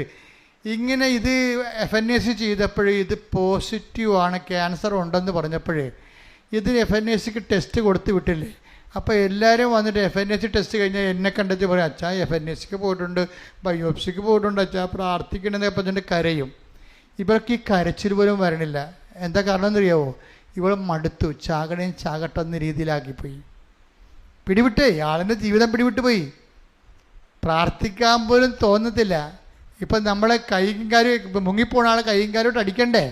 ആ മുങ്ങട്ടെ, ചാകട്ടെ, എവിടെയെങ്കിലും പോയി അടിയട്ടെ. മനസ്സിടിഞ്ഞു പോയി. അതാണ് ഡിപ്രഷൻ എന്ന് പറയണത്. അങ്ങനെ നമ്മളെക്കൊണ്ട് തന്നെ നമ്മളെ രക്ഷിക്കാനുള്ള എല്ലാ ഇച്ഛാശക്തിയും കെട്ടുകഴിയുമ്പോഴും ദൈവം എന്താ പറയണത്? നിനക്ക് തന്നെ നിന്നെ വേണ്ടെങ്കിലും എനിക്ക് നിന്നെ വേണമെന്ന്. കൈയടിച്ച് ശ്രദ്ധിക്കട്ടെ. ഹല്ലേലൂയ, ഹല്ലേലൂയ, ഹല്ലേലൂയ, യേശുവേ നന്ദി. ഹല്ലേലൂയ, ഹല്ലേലൂയ, ഹല്ലേലൂയ, യേശുവേ സ്തുതി. Hallelujah, hallelujah. എപ്പോഴും നമ്മൾ ശ്രദ്ധിക്കും, ദൈവവിശ്വാസം എന്ന് പറയണത് ഒരു ഭയങ്കര ദൈവാനുഗ്രഹം തന്നെയാണ്. കാര്യം ഇപ്പം നിനക്ക് കടമാണ്. വീട്ടിലാണെങ്കിലും നമുക്കറിയാമല്ലോ, കടം വന്നു കഴിയുമ്പോൾ മക്കളും ഭാര്യയും എല്ലാം ഈ അപ്പന്മാരെ ഒറ്റപ്പെടുത്തും. അപ്പോൾ അപ്പന്മാർക്ക് തോന്നും വല്ല പാഠം എഴുതി പോയാൽ മതിയായിരുന്നു. അപ്പോൾ അമ്മയും മക്കളും ഒരു പാഠം പഠിക്കുമല്ല. എന്താ പ്രശ്നം എന്ന് വെച്ച് കഴിഞ്ഞാൽ അതൊക്കെ നീ അറിയണം. ഇപ്പം നിനക്ക് ഇപ്പോൾ പൈസ കിട്ടണില്ല, നിനക്ക് കടമാണെന്ന് പറയുമ്പോൾ പിള്ളേർക്ക് എക്സ്കർഷന് പോകണമെങ്കിൽ സമയത്ത് പൈസ ചോദിച്ചാൽ കൊടുത്തില്ലെങ്കിൽ നമ്മൾ 1000 എക്സ്കർഷന് പിള്ളേർക്ക് പൈസ കൊടുത്തിട്ടുണ്ട്. അവസാനത്തെ എക്സ്കർഷന് പൈസ കൊടുത്തില്ലെങ്കിൽ ഈ പെരിച്ചാഴ് അപ്പനല്ല എന്ന് പറയും. അത്രയേ ഉള്ളൂ മക്കളെന്നൊക്കെ പറയണത്. നിങ്ങളെ മക്കളെ വളർത്തി പഠിക്കുന്നതോട് ഞാൻ പറഞ്ഞു തരികയാണ്. ഞാൻ പല മക്കളെ കണ്ടിട്ടുണ്ട്. അപ്പം നിങ്ങൾ ആനയാണ് പാലാണ് തേനാണെന്നൊക്കെ പറഞ്ഞുകൊണ്ട് ഇവർ ദൈവത്തെ പോലും പറഞ്ഞുകൊണ്ട് ഇവർക്ക് വേണ്ടി ജീവിക്കുകയും. പക്ഷെ നിങ്ങൾക്ക് എന്തെങ്കിലും സംഭവിച്ചു, നമ്മുടെ ജീവിതത്തിന് കാശിൻ്റെ കാര്യത്തിൽ എന്തെങ്കിലും സംഭവിച്ചു കഴിഞ്ഞാൽ അന്ന് ഈ ബന്ധങ്ങളെല്ലാം ഗോവിന്ദ. അതാണ് വിഷയം. അപ്പം അതുകൊണ്ട് തന്നെ ആദ്യമേ തന്നെ നിങ്ങൾ ജാമ്യം എടുക്കണം എനിക്ക് നല്ലത്. അതുകൊണ്ടാണ് ദൈവം പറയണത്, കർത്താവ് ചോദിക്കില്ലേ, നിൻ്റെ ഭർത്താവിനേക്കാളും നിൻ്റെ ഭാര്യയെക്കാളും മക്കളെക്കാളും എന്നെ സ്നേഹിക്കുന്നുവോ എന്ന് ദൈവം ചോദിക്കുന്നുണ്ടെങ്കിൽ അങ്ങനെ സ്നേഹിക്കാൻ വേണ്ടി മാത്രം അവൻ പോന്നവനാണ്. കൈയടിച്ച് ശ്രദ്ധിക്കട്ടെ. Hallelujah, hallelujah, hallelujah, hallelujah, hallelujah.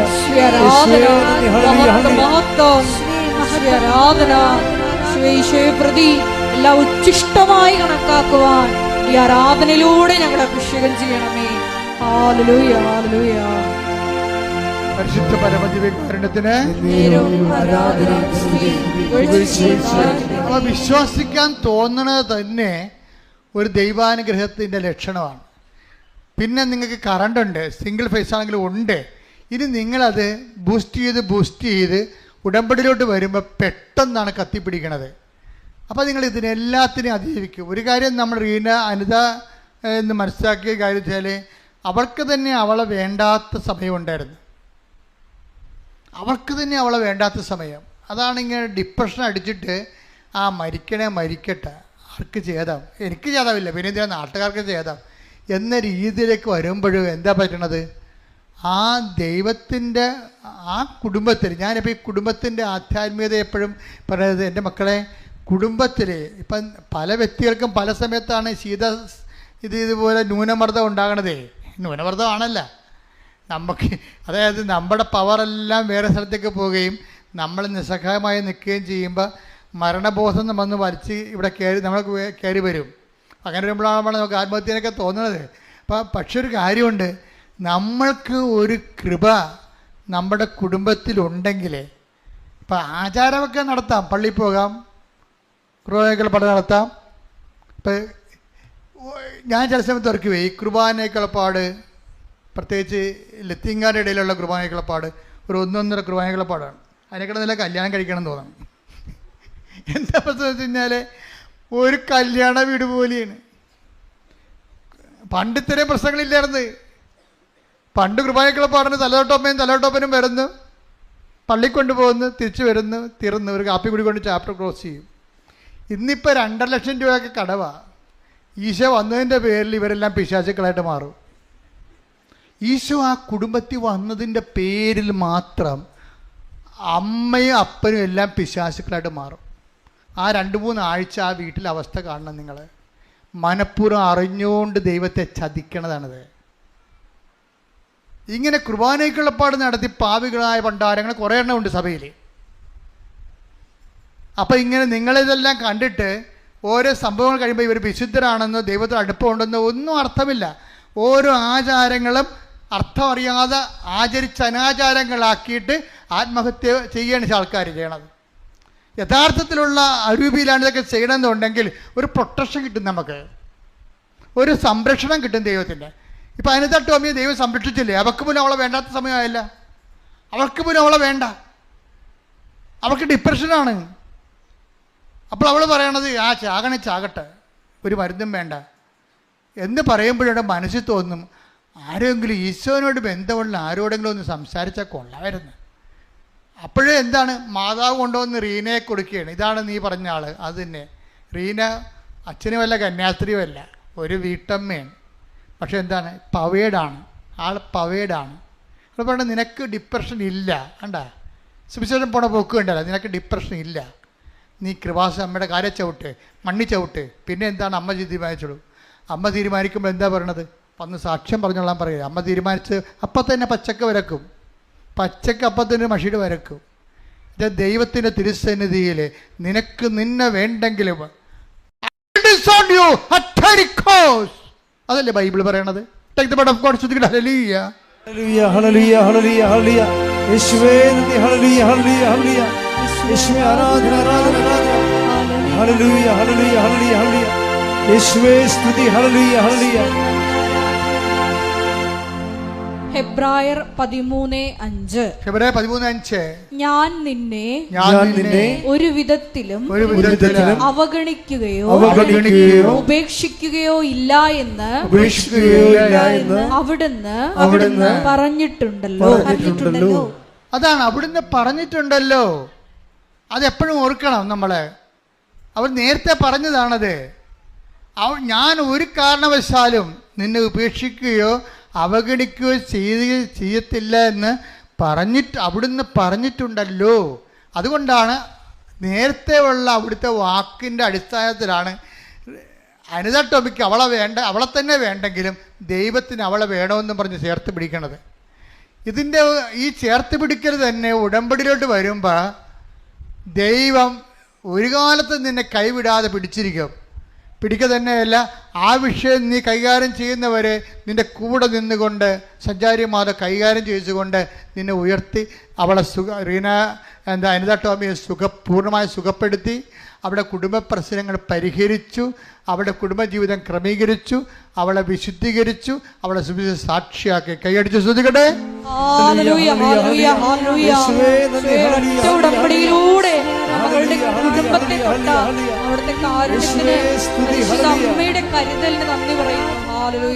പരിശുദ്ധ പരമദിവ്യകാരുണ്യത്തിന് ആരാധനയും സ്തുതിയും പുകഴ്ചയും ഉണ്ടായിരിക്കട്ടെ.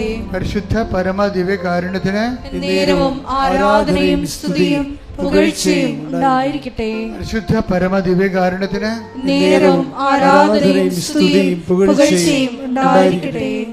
ഈ ആരാധനയിലൊക്കെ പറയുന്ന സന്ദേശങ്ങളെല്ലാം പിന്നീട് സാക്ഷ്യമായിട്ട് വരുന്നുണ്ട്. ഇന്നലെയും ഒരു സാക്ഷ്യം വന്നായിരുന്നു. ആരാധനയിൽ നൽകിയ സന്ദേശമാണ്. അതുകൊണ്ട് തന്നെ വിശ്വാസത്തോടെ വേണം ഇതെല്ലാം ചെയ്യാൻ. അച്ഛൻ പ്രാർത്ഥിക്കും, മക്കള് അറിയാവുന്നൊരു വിശ്വാസപ്രമാണം ചൊല്ലിക്കൊണ്ട് സ്വരുതി പ്രാർത്ഥിക്കണം, അല്ലാത്തൊരു സ്തുതിക്കണം. രോഗത്തിൻ്റെ ഓരോ രോഗങ്ങൾ അച്ഛൻ പറയുന്നത് നിങ്ങളെ കൈകൾ മാറ്റി മാറ്റി അച്ഛൻ്റെ പ്രാർത്ഥനയുമായിട്ട് കർത്താവ് തരണമനുസരിച്ച് മുന്നോട്ട് പോകും. നിങ്ങളെന്ത് ചെയ്യണം? നിങ്ങൾക്കുള്ള രോഗങ്ങൾ വ്യത്യസ്തമായ സ്ഥലങ്ങളിൽ കൈ മാറ്റി മാറ്റി വെച്ചുകൊണ്ട് വിശ്വാസപ്രമാണം ചൊല്ലിക്കൊണ്ടിരിക്കണം. അല്ല ഒരു സ്ഥലത്ത് തന്നെ കൈവച്ചുകൊണ്ടിരിക്കരുത്. രോഗമുള്ളവരുണ്ട്, ചിലപ്പോൾ ഗർഭാശയ രോഗികളുണ്ടാകും, ചിലപ്പോൾ കിഡ്നി രോഗികളുണ്ടാകും, അല്ലെങ്കിൽ ഗ്ലോയിറ്ററിൻ്റെ അസുഖമുള്ളവരുണ്ടാകും, ചിലപ്പോൾ നടുവേദനക്കാരുണ്ടാകും. അപ്പോൾ ഒരാൾക്ക് തന്നെ പല രോഗങ്ങളുണ്ടാകും. അവർ കർത്താവിൻ്റെ നാമത്തിൽ കൈകൾ മാറ്റി വെച്ചുകൊണ്ടിരിക്കണം. കർത്താവേ, നമുക്ക് പ്രാർത്ഥിക്കാൻ തുടങ്ങാം. സ്തുതിക്കട്ടെ.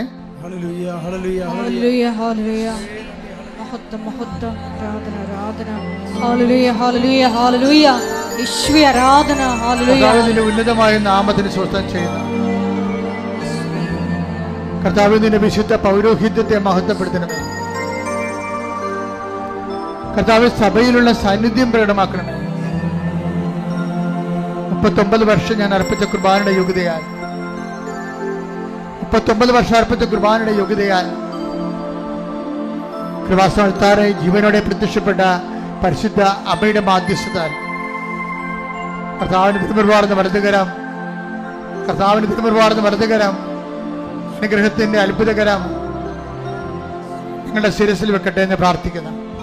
കർത്താവിന് തിരുമുറുവാർന്ന വലതുകരം, അനുഗ്രഹത്തിന്റെ അത്ഭുതകരം, അണിപ്രധാന അത്ഭുതകരം നിങ്ങളുടെ ശിരസിൽ വെക്കണമെന്ന് പ്രാർത്ഥിക്കുന്നു. കർത്താവേ, കർത്താവേ, അടുപ്പിട പോലെ വൈദ്യാഘാതം പോലെ ദൈവികമായ ശക്തി നിങ്ങളിലേക്ക് ആവശ്യിക്കട്ടെ. ഈശോ, ഈശോ, ഈശോ, നിന്റെ വിശുദ്ധ പൗരോഹിത്യത്തെ മഹത്വപ്പെടുത്തണമേ. ഉദരരോഗികളെ നീ സുഖപ്പെടുത്തണമേ കർത്താവേ. മഹോരോഗ്യ സുഖപ്പെടുത്തണമേ കർത്താവേ. കരരോഗികളെ സുഖപ്പെടുത്തണമേ കർത്താവേ. ഹൃദയത്തെ സ്പർശിക്കണമേ, ആത്മറിയെ സ്പർശിക്കണമേ കർത്താവേ.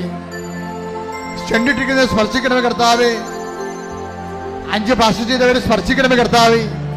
ദൈവത്തിന്റെ കരുണ, ദൈവത്തിന്റെ ശക്തി, ദൈവത്തിന്റെ പരിശുദ്ധാത്മാവ് നിങ്ങളൊക്കെ അടിപ്പിണർ പോലെ, അടിപ്പിണർ പോലെ, അടിപ്പിണർ പോലെ, വൈദാഖാനം പോലെ, വൈദാഖാനം പോലെ ദൈവികമായ ശക്തി അരിച്ചിറങ്ങട്ടെ. ശ്രദ്ധിക്കട്ടെ. നാമത്തില്, സഭയുടെ അധികാരത്തില്, കുരിശിന്റെ അടയാളത്തില്, നടുവേദനകള്, കിഡ്നി രോഗങ്ങള്, ആമാശ രോഗങ്ങള്, ചെറുകിട രോഗങ്ങള്, പിസ്തോഡിയ രോഗങ്ങള്, പിസ്തുല രോഗങ്ങള്, ഗർഭാശയ രോഗങ്ങള്, അണ്ടാശയ രോഗങ്ങള്, നടുവിന്റെ വേദനകള് യേശു ക്രിസ്തുവിന്റെ നാമത്തില്, യേശു ക്രിസ്തുവിന്റെ നാമത്തില് മാറിപ്പോകട്ടെ.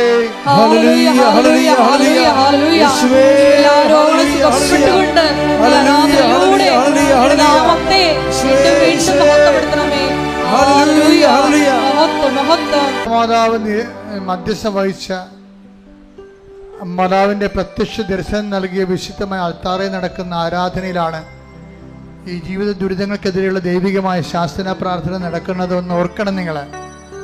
എന്നിട്ട് നിങ്ങൾ വിശ്വാസത്തോടെ വേണം പ്രാർത്ഥിക്കാൻ. ഒറ്റ പ്രാർത്ഥന പോലും കൃപാസ്ഥാനത്താരെ പാഴായി പോകത്തില്ല. കാര്യം അതിന്റെ എല്ലാം മുദ്ര വെച്ചിരിക്കുന്ന അമ്മയുടെ പ്രത്യക്ഷകരമാണ്. കൈയടിച്ച് സ്തുതിക്കട്ടെ. സമയമാണിത്. ഓരോ യാത്രയ്ക്ക് വേണ്ട ജോലിക്ക് വേണ്ട രേഖകൾ സമാഹരിക്കുന്ന എല്ലാ വ്യക്തികളെയും ഇപ്പോൾ ഓർക്കുന്നു. അൾത്താറയിൽ യാത്രയ്ക്ക് വേണ്ട ജോലിക്ക് വേണ്ട രേഖകൾ സമാഹരിക്കുന്നവർ ഓർക്കുന്നു. പരീക്ഷ എഴുതാൻ പോകുന്ന കുഞ്ഞുങ്ങളെ എഴുതിക്കൊണ്ടിരിക്കുന്ന മക്കളെയും ഓർക്കുന്നു. അൾത്താറയിൽ നിങ്ങളുടെ കഴിവ് കൊണ്ടല്ല, ദൈവത്തിൻ്റെ കൃപ കൊണ്ട് നിങ്ങൾ പഠിക്കുന്ന മാത്രം വരുവാനും പഠിക്കുന്നതെല്ലാം പരീക്ഷ പ്രതിഫലിപ്പിക്കുവാനും ദൈവത്തിന് അനന്തമായ കാരുണ്യം മാതാവിന്റെ മധ്യസ്ഥതയ്ക്ക് ലഭിക്കട്ടെ എന്ന് പ്രാർത്ഥിച്ചുകൊണ്ട് ശ്രദ്ധിക്കട്ടെ.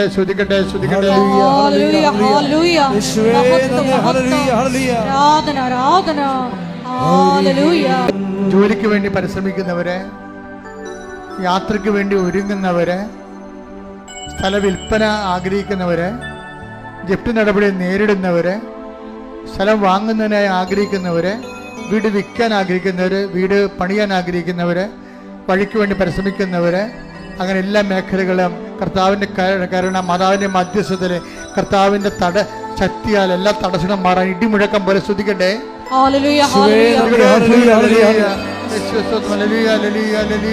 കിടപ്പ് രോഗികള്, മാരക രോഗികള്, തീരാവേദികള്, ജീവ ദുരിതങ്ങള്, ജീവ തടസ്സങ്ങള് യേശു ക്രിസ്തുവിന്റെ നാമത്തിൽ മാറിപ്പോകട്ടെ. ഒന്ന്, കർത്താവിനെ നമ്മുടെ ഉടമ്പടിയിൽ നമ്മൾക്ക് ലഭിക്കാനുള്ളത് നമ്മുടെ നിയോഗമാണ്. പക്ഷെ ദൈവത്തിന് കൊടുക്കാനുള്ളത് സാക്ഷ്യമാണ്. അതുകൊണ്ട് തന്നെ സാക്ഷ്യം ഒരിക്കലും വെച്ചോണ്ടിരിക്കരുത്. അത് കടമാണ്. പറയപ്പെടാത്ത സാക്ഷ്യം ദൈവദുരസിന് കടമായിട്ട് വരും. അതിന് നിൻ്റെ തരത്തിലുള്ള ഒരു മുട്ടായി യുക്തികളും വിലപ്പോകത്തില്ല. ദൈവത്തിന് അറിയാം കള്ളത്തരമാണെന്നറിയാം. അതുകൊണ്ട് പറഞ്ഞ കടം തീർക്കുക. പക്ഷെ സാക്ഷ്യം പറയാൻ വരുമ്പോൾ ആ സാക്ഷ്യത്തിന് യഥാർത്ഥ കക്ഷിയുടെ വീട്ടിലുണ്ട് അനുഭവിച്ച ആ സാക്ഷ്യത്തിൻ്റെ ആ പറയുന്ന വ്യക്തികൾ വീട്ടിലുണ്ടെങ്കിൽ അവരെ കൂട്ടിക്കൊണ്ടുവരണം.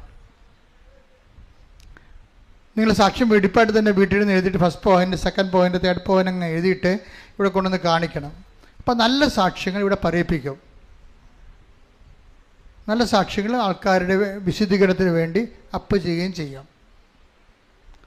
രണ്ടാമത്തത് എപ്പോഴും ഞാൻ പറയാറുള്ളതാണ്, കൃപാസനം അച്ഛനോ കൃപാസനമോ ആരെയും പണം സമാഹരിക്കാൻ വേണ്ടി ഏൽപ്പിച്ചിട്ടില്ല. അപ്പം ഞങ്ങളുടെ പേരിൽ ഫേസ്ബുക്കിലെല്ലാം പറഞ്ഞ ഫേക്കാണ്. കൃപാസനത്തിൽ തന്നെ ആർക്കും നിങ്ങൾ ആ സെക്രട്ടറി എന്ന് പറഞ്ഞ വ്യക്തിക്ക് നിങ്ങൾ സംഭാവന ചെയ്യാൻ ഉദ്ദേശിക്കുന്നുണ്ടെങ്കിൽ കൊടുത്തിട്ട് അപ്പം തന്നെ രസീത് വാങ്ങിക്കണം. രസീത് പിന്നെ തരാമെന്ന് പറഞ്ഞാൽ തന്നെ ആ പൈസ പോക്കറ്റിൽ പോയി കള്ളത്തരമാണ്, അങ്ങേര് ഇതിൻ്റെ ആളല്ല, പൈസ ഉണ്ടാക്കാൻ വേണ്ടി ഇവിടെ വന്ന് ഇരിക്കുകയാണ്. നിങ്ങൾക്ക് മനസ്സിലാക്കിയാൽ മതി. കാര്യം കുറേ പേരൊക്കെ ഇങ്ങനെ ഓരോ കസേരൊക്കെ ഇരിക്കുന്നുണ്ട്, നമ്മൾ ഈ തിരക്കിൻ്റെ ഇടയിൽ അറിയത്തില്ല. അപ്പം അതുകൊണ്ട് ഭയങ്കര ശ്രദ്ധിക്കണ വിഷയം. അതുപോലെ തന്നെയാണ് അച്ഛൻ വെഞ്ചരിച്ച തിരിയാണെന്നും പറഞ്ഞ് ഈ റോഡെ ചുറ്റിക്കൊണ്ട് നടന്ന് കൊടുക്കണത്. അന്ന് അച്ഛൻ വെഞ്ചരിച്ചതല്ല, ഉടമ്പടി തിരി എന്ന് പറഞ്ഞാണ് കൊടുക്കണവർ. ഉടമ്പടി തിരി അല്ലത്. അത് എവിടുന്ന് വേണ്ടി ചന്തയിൽ നിന്ന് വാങ്ങിച്ചിട്ട് അവർ വിതരണം ചെയ്യണതാണ്. അത് വിറ്റ് പോകാൻ വേണ്ടിയാണ് അച്ഛനെ പിടിച്ചവരുടെ ഇടയ്ക്ക് ഇടുന്നത്. നിങ്ങൾക്കറിയാവില്ല, ഉടമ്പടി നേർച്ച വസ്തുക്കളെല്ലാം കൗണ്ടറിൽ നിന്ന് മാത്രമേ കിട്ടത്തുള്ളൂ. അത് 10-20 പ്രാവശ്യം പ്രത്യേക വിഷയം വെച്ച് പ്രാർത്ഥിച്ചിട്ടുള്ളതാണ്. അപ്പോൾ അതിൻ്റെ പേരിൽ പുറത്തുനിന്ന് നിങ്ങൾ വാങ്ങിക്കുന്നതല്ല, വാങ്ങിക്കുക അതൊക്കെ നിങ്ങളുടെ കാശ് നിങ്ങൾക്ക് മേടിക്കും. അവർക്ക് അരി വെക്കും. പക്ഷേ അതിൻ്റെ അകത്ത് കൃപാസനത്തിനെ പിടിച്ചിടക്കരുത്. ഞങ്ങളത് ഇവിടെ വെഞ്ചരിച്ചതുമല്ല, അതുപോലെ കൃപാസനമായിട്ട് ഒരു ബന്ധവുമില്ല. അത് വീണ്ടും എല്ലാ ദിവസവും ഇനി പറഞ്ഞുകൊണ്ടിരിക്കും ഈ കാര്യങ്ങളെല്ലാം. കാര്യം ആൾക്കാർ ഒത്തിരി പേര് ചതിക്കപ്പെടുന്നുണ്ട്. പിന്നെ കൃപാസനത്തിൽ പ്രേക്ഷിത ജോലി ചെയ്യാൻ ആഗ്രഹിക്കുന്നവർ, യൂത്തായാലും ശരി, എന്നാലും ഒരു 40 വയസ്സിന് താഴെയുള്ളവരെ എല്ലാവരും കൃപാസനത്തിൽ അച്ഛൻ്റെ കൂടെ നിന്നുകൊണ്ട് ശുശ്രൂഷ ചെയ്യണമെന്ന് ആഗ്രഹിക്കുന്നവർ അവർക്ക് ഓഫീസുമായിട്ട് ബന്ധപ്പെടാവുന്നതാണ്. 8281297511 ഈ നമ്പറിൽ വാട്സപ്പ് നമ്പറാണിത്. ഇതിൽ പ്രേക്ഷിത ജോലി ചെയ്യാൻ ആഗ്രഹിക്കുന്നവർ ഈ നമ്പറിൽ വിളിച്ചാൽ മതി. ഈ നമ്പറിൽ വിളിച്ചാൽ അച്ഛനോടാണ് ചോദിക്കരുത് കേട്ടോ, ഇത് വാട്സപ്പ് നമ്പറാണിത്. അപ്പോൾ ഈ നമ്പർ നോക്കിയെടുത്തിട്ട് കൃപാസനത്തിൽ പ്രേക്ഷിത ജോലി ചെയ്യാൻ ആഗ്രഹിക്കുന്നവർ 1 മാസം 1 വർഷമോ അതുപോലെ തന്നെ 5 വർഷമോ കൂടുതലോ ഈ ലൈഫ് ടൈമോ കർത്താവിൻ്റെ ജോലി ചെയ്യണമെന്ന് ആഗ്രഹിക്കുന്നവർക്ക് കോൺടാക്റ്റ് ചെയ്യാവുന്നതാണ്. പിന്നെ ബഹുമാനപ്പെട്ട സിസ്റ്റേഴ്സ്, നമുക്കറിയാം നമുക്ക് നല്ല സിസ്റ്റേഴ്സ് 6 പേരുണ്ട്, അടിപൊളിയാണ്. അവർ വർഷങ്ങളോളം കൃപാസനത്തിൽ താമസിച്ച പോലെയുള്ള ആധ്യാത്മിക അരൂപിയിലാണ് അവരിവിടെ ജീവിക്കുന്നത്. അപ്പോൾ അവരുടെ കുറച്ച് പേരുടെയൊക്കെ ടൈം ഇപ്പോൾ അവർക്ക് പോകാൻ സമയമായി. അപ്പോൾ അതുകൊണ്ട് പുതിയ സിസ്റ്റേഴ്സിനെ ശുശ്രൂഷയ്ക്ക് ആവശ്യമുണ്ട്. അപ്പോൾ സിസ്റ്റർ ഇത് കേൾക്കുന്നവർ സിസ്റ്റർമാരാരെങ്കിലും ഉണ്ടെങ്കിൽ അവരുടെ മഠത്തിൽ പ്രൊൻഷാനിൻ്റെ അനുവാദത്തോടു കൂടി പ്രത്യേക കത്ത് മുഖേന കൃപാസനമായിട്ട് ബന്ധപ്പെടാം. ഇവിടെ ഒരു മഠം നമ്മൾ സ്ഥാപിച്ചിട്ടുണ്ട്. അവിടെയാണ് സിസ്റ്റർമാർ താമസിക്കുന്നത്. അവിടെ പ്രാർത്ഥനയ്ക്ക് ചാപ്പൽ അവിടെ ഉണ്ട്. എല്ലാം അവരെന്താണ് മഠത്തിൽ അവർ ജീവിച്ചുകൊണ്ടിരുന്നത് അത് തന്നെയാണ് ഇവിടെയും ജീവിക്കണത്. അപ്പം അതനുസരിച്ചിട്ട് സിസ്റ്റർമാർക്കും സ്വാഗതം. ദൈവം നിങ്ങൾ അനുഗ്രഹിക്കട്ടെ. പ്രൈസ്. ഒരിക്കൽ കൂടി മരിയൻ ഉടമ്പടിയിൽ സമർപ്പിച്ചിരിക്കുന്ന എല്ലാ വിഷയങ്ങളും ദൈവമാതാവിൻ്റെ മധ്യസ്ഥതയിൽ ദിവ്യകാരുണ്യ സന്നിധിയിൽ സമർപ്പിച്ച് നമുക്കൊരു നിമിഷം മൗനമായിട്ട് പ്രാർത്ഥിക്കാം. നിത്യാരാധനയിലൂടെ ഈശോ നമ്മളോട് സംസാരിച്ചത്, ഒരു കാരണവശാലും നിന്നെ ഞാൻ ഉപേക്ഷിക്കുകയോ അവഗണിക്കുകയോ ഇല്ല എന്നാണ്. ഈശോയെ, ഞങ്ങളുടെ അവസ്ഥ എന്തു തന്നെ ആയാലും മരിയൻ ഉടമ്പടി വഴിയായി സമയച്ചുരുക്കത്തിലൂടെ ഞങ്ങൾക്ക് സാക്ഷ്യം പറയാൻ പറ്റുമെന്ന് അനിത എന്ന മകളുടെ സാക്ഷ്യത്തിലൂടെ നീ സംസാരിക്കുകയായിരുന്നു. ദൈവമാതാവിൻ്റെ പ്രത്യേക മധ്യസ്ഥതയിൽ ഞങ്ങളിപ്പോൾ കടന്നു പോകുന്ന എല്ലാ ജീവിത ദുരിതങ്ങളെയും സാക്ഷ്യമാക്കി, പരിശുദ്ധ അമ്മയുടെ പ്രത്യക്ഷീകരണത്തിൻ്റെ സ്ഥിരം സാക്ഷ്യമാക്കി മാറ്റണമേ എന്ന് പ്രാർത്ഥിച്ചുകൊണ്ട് ബഹുമാനപ്പെട്ട VP ജോസഫ് അച്ഛനെയും അച്ഛൻ്റെ പ്രത്യേകമായ എല്ലാ മിഷൻ ദൗത്യങ്ങളെയും ആരോഗ്യത്തെയും അൾത്താരയിൽ സമർപ്പിച്ചുകൊണ്ട് നമുക്ക് ശിരസ്സ് നമിച്ച് ദിവ്യകാരുണ്യനാഥൻ്റെ ആശീർവാദം സ്വീകരിക്കാം.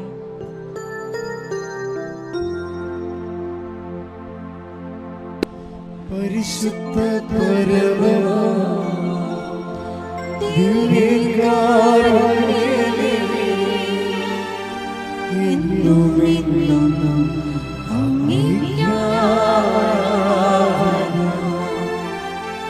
പരിശുദ്ധ പരമ ദിവ്യകാരുണ്യമേ, എന്നുമെന്നും